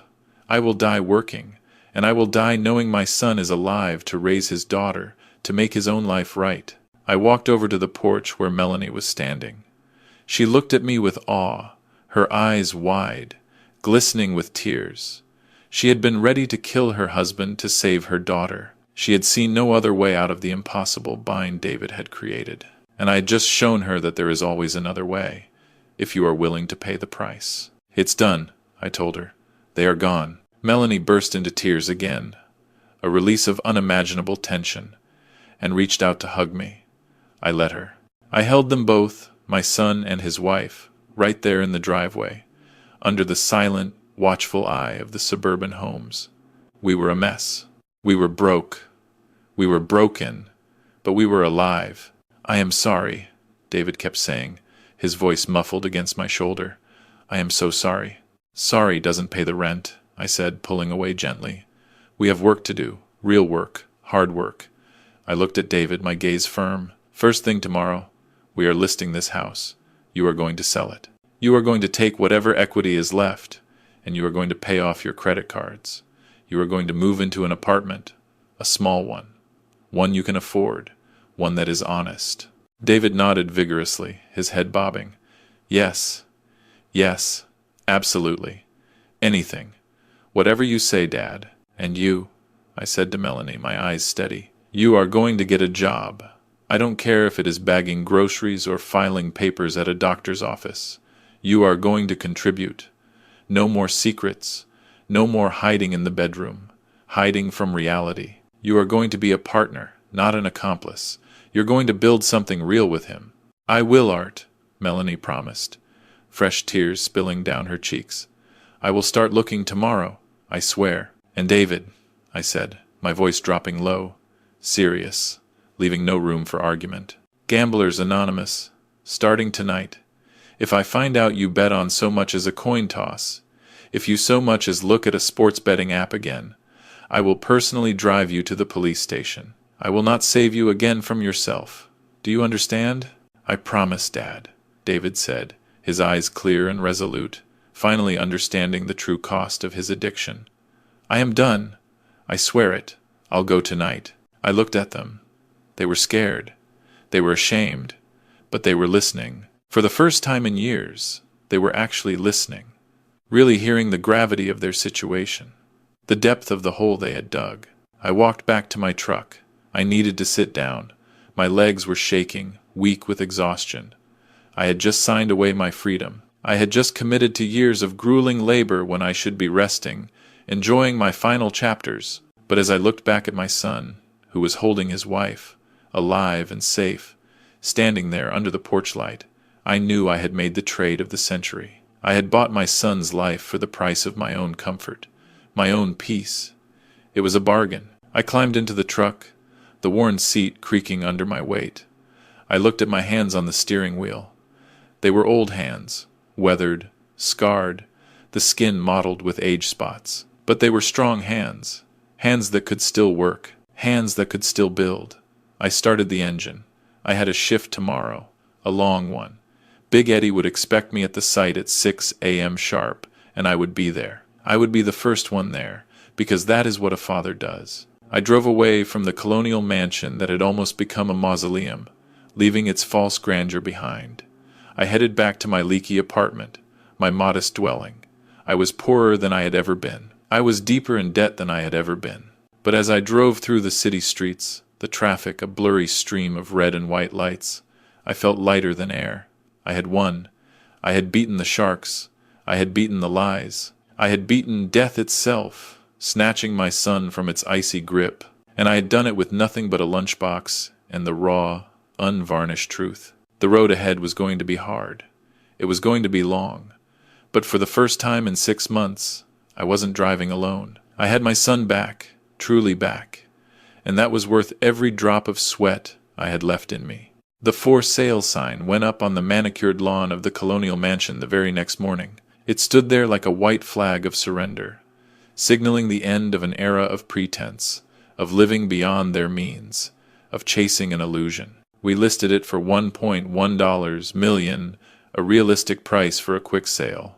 We did not have the luxury of waiting for the market to peak, of playing real estate games. We needed cash, and we needed it yesterday. When the buyers, a young family eager for the suburban dream, signed the contract 3 weeks later, I didn't feel a shred of regret. I watched David sign the papers that stripped him of his status symbol, his grand house, and all I felt was the lifting of a crushing burden that had nearly destroyed us all. The proceeds from the sale were just enough. After paying off the remaining mortgage and the hefty closing costs, there was about $80,000 in equity left. It wasn't a fortune, not by a long shot, but it was a lifeline. David used every penny of it to pay off the credit cards that had been maxed out to keep up appearances, to feed his gambling habit, to fuel his desperate attempts at self-salvation. He cleared the smaller debts, the ones that didn't involve guys in black SUVs, but still kept him awake at night, gnawing at his conscience. They moved out the following weekend. No more polished marble floors, no more 3-car garage. They rented a modest 2-bedroom apartment in a decent, but decidedly average, complex about 5 miles away from the mansion. It costs $1,200 a month. It has beige carpets and thin walls, and the view is of a bustling parking lot, not a manicured garden. But it is honest. For the first time in his adult life, my son is living within his means, truly embracing reality. The changes didn't stop with the address. David started Gamblers Anonymous the night I paid off the sharks. He goes 3 times a week, sometimes more. I drive him there myself on Tuesdays, just to make sure he walks through the door, to offer a silent, supportive presence. He sits in a circle of broken men and admits he has a problem. It is not easy for him. I see the shame in his eyes every time he raises his hand to speak, every time he recounts another failure, another devastating loss. But shame is better than death. It is the first step toward healing. He is still working as an accountant, but his entrepreneurial dreams, for now, are on hold. He picked up a second job doing tax prep for a local firm on the weekends, just to help pay me back, to contribute to the debt he incurred. He looks tired. He looks worn down. But he also looks solid, like a man who finally has his feet firmly on the ground instead of his head lost in the clouds of fantasy and desperation. And Melanie, the woman I thought was a monster, turned out to be the one who surprised me the most, whose strength shone through the wreckage. She didn't run. She didn't divorce him when the money dried up, when the illusion of their perfect life shattered. She got a job. She works at a bakery now, starting at 4 in the morning, kneading dough and frosting cakes. Her once perfectly manicured hands now dusted with flour, real flour this time, not the poison she used to pack. She comes home smelling like yeast and sugar, her feet aching, her body tired, but she pays the grocery bill with her own hard-earned money. She sold her designer bags. She sold the remaining pieces of jewelry. She stripped away the facade of the perfect housewife and, underneath, found a real woman, strong and resilient. As for me, life has settled into a rhythm that is both brutal and beautiful. I am 71 years old now. My alarm goes off at 4:30 every morning. My joints are stiffer than they used to be, a symphony of aches and pains. It takes me a good 10 minutes just to get my work boots laced up because my fingers are swollen and stiff from arthritis. I drive to the site in the dark, sipping lukewarm coffee from a thermos. The world's still asleep around me. Big Eddie kept his word. He put me back on the payroll as a senior site safety manager, overseeing operations, training new crews, ensuring compliance. But I am not doing it for the paycheck. Every Friday, when the direct deposit hits my account, I transfer 70% of it straight back to Big Eddie. It is a slow, methodical chip away at the $300,000 mountain I owe him. At this rate, I will be working until I am 85, maybe even 90. I will probably die on a job site, wearing a hard hat and a neon safety vest, my boots firmly planted on the earth I helped build. And you know what? I am okay with that. More than okay. I am content. It is a Tuesday afternoon in November. The wind is whipping off Lake Michigan, cutting through my canvas jacket, a raw, biting cold that chills me to the bone. I am standing on the 4th floor of a new high-rise, a steel skeleton reaching for the sky, checking the safety rails, making sure every bolt is tight, every harness secured. The sprawling city of Chicago lies out below me, gray and steel and cold, a concrete jungle of ambition and dreams. My back is screaming. My knees feel like they are filled with broken glass. I am tired. I am so incredibly tired, a weariness that seeps into my very bones. Art. I turn around. Standing near the construction elevator are two figures, one tall, one small, bundles against the wind. It is David and Chloe. They look utterly out of place here. Amidst the concrete dust, the exposed rebar, and the deafening noise of rivet guns and heavy machinery. David is wearing his cheap suit from his office job, his tie loosened, a thermos clutched in his hand. Chloe is in her bright pink winter coat, holding her father's hand, her small face framed by a knitted cap. "Hey, Dad!" David calls out, waving, a genuine, joyful smile on his face. "We brought you something." I walk over to them, my boots heavy on the unfinished floor, my steps slow but steady. Chloe breaks free and runs to me, her little legs pumping. "Grandpa!" she yells, her voice bright, clear, full of innocent joy, wrapping her small arms around my dusty legs. I hug her tight, burying my face in her soft hair, smelling the strawberry shampoo. It is the best smell in the world. Better than money, better than retirement, better than any condo in Florida. It is the smell of pure, unadulterated life. "Melanie is working a double shift at the bakery," David says, walking up to us, a proud, tired smile on his face. "So, I picked up the munchkin from school, and we thought we would bring you lunch, get you some real food." He holds out a metal lunchbox. It is red, my old red lunchbox, the one Eleanor gave me decades ago, the one I had lost somewhere in the move. I take it. It feels heavy, solid, familiar. "I checked it twice, Dad," David says, a small, sad, but honest smile playing on his lips, a flicker of memory in his eyes. No mix-ups this time, just a roast beef sandwich, an apple, and a thermos of Melanie's homemade chicken noodle soup. She made it this morning before she left. I look at him. He looks healthy. His color is good, his skin no longer ashen. His eyes are clear, steady, no longer haunted by fear or delusion. The dark shadows that used to haunt his face are gone, replaced by the fatigue of an honest man working hard to fix his mistakes. He is not the rich, successful son I bragged about 2 years ago, the one living in a mansion. He is a broke, recovering addict, living in a rental, working 2 jobs. But he is alive. He is standing here. He is present. "Thanks, son," I say, my voice thick with emotion, a gratitude so profound it threatens to overwhelm me. I sit down on a stack of lumber, a makeshift bench amidst the construction. David sits next to me, a comfortable silence settling between us. Chloe climbs onto my lap, snuggling in, already stealing the apple from the lunchbox. We eat together, surrounded by the skeleton of a building that is just starting to rise, a symbol of hope, of things being built anew. I look at my hands. They are old, they are scarred. They will never hold a golf club in Florida. They will never steer a fishing boat on a lake in retirement. They will hold hammers and drills and safety clipboards until they can't hold anything anymore. I have lost my golden years. I have lost my financial freedom. But then I look at David, laughing as he wipes a smudge of dirt off Chloe's nose, his face alight with a simple joy. I look at the way he breathes, deep and easy, his heart beating a strong, steady rhythm in his chest. The heart that should have stopped.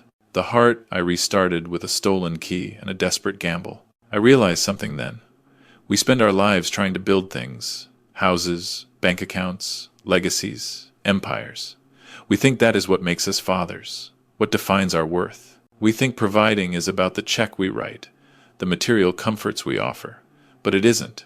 Providing is about being the wall that stands between your children and the storm. It is about being the safety net when they fall, even if catching them breaks your own back, even if it costs you everything you have.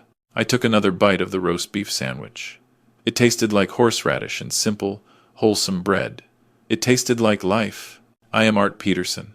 I am 71 years old. I have $300,000 of debt and a bad back. I am the poorest man on this construction site, in terms of worldly possessions. But as I sat there watching my son and granddaughter, watching them simply exist, breathe, laugh, I knew I was the richest man in Chicago. I had thought my daughter-in-law was trying to kill my son. The truth was worse. My son was trying to kill himself to save me. He thought his death was the only gift he had left to give, the only way to repay an unpayable debt of love and sacrifice. But he was wrong. His life was the gift. Sometimes being a father doesn't mean you get to rest. Sometimes it means you have to pick up your tools again when you are tired and old. It means you have to carry the weight of their mistakes on your shoulders because yours are the only ones strong enough to bear it. And as I watched the sun glint off the steel beams of the rising building, I knew I would do it all again. I would sell the house again. I would break into the bedroom again. I would sell my life to Big Eddie again. I would do it all again in a heartbeat without a single moment of hesitation. Because that is what we do. We build, we repair, we save. And in the end, that is the only legacy that matters. Life has taught me that a father's greatest legacy isn't the balance in his bank account, but the wall he builds to shield his children from the storm. I lost my retirement and must work hard at 70, but I have no regrets. Money can be earned again, but my son's life cannot. Sometimes love isn't giving your children what they want. It's doing what is necessary to save them, even if it means sacrificing the last bit of peace you have. That is the true, unshakable meaning of family.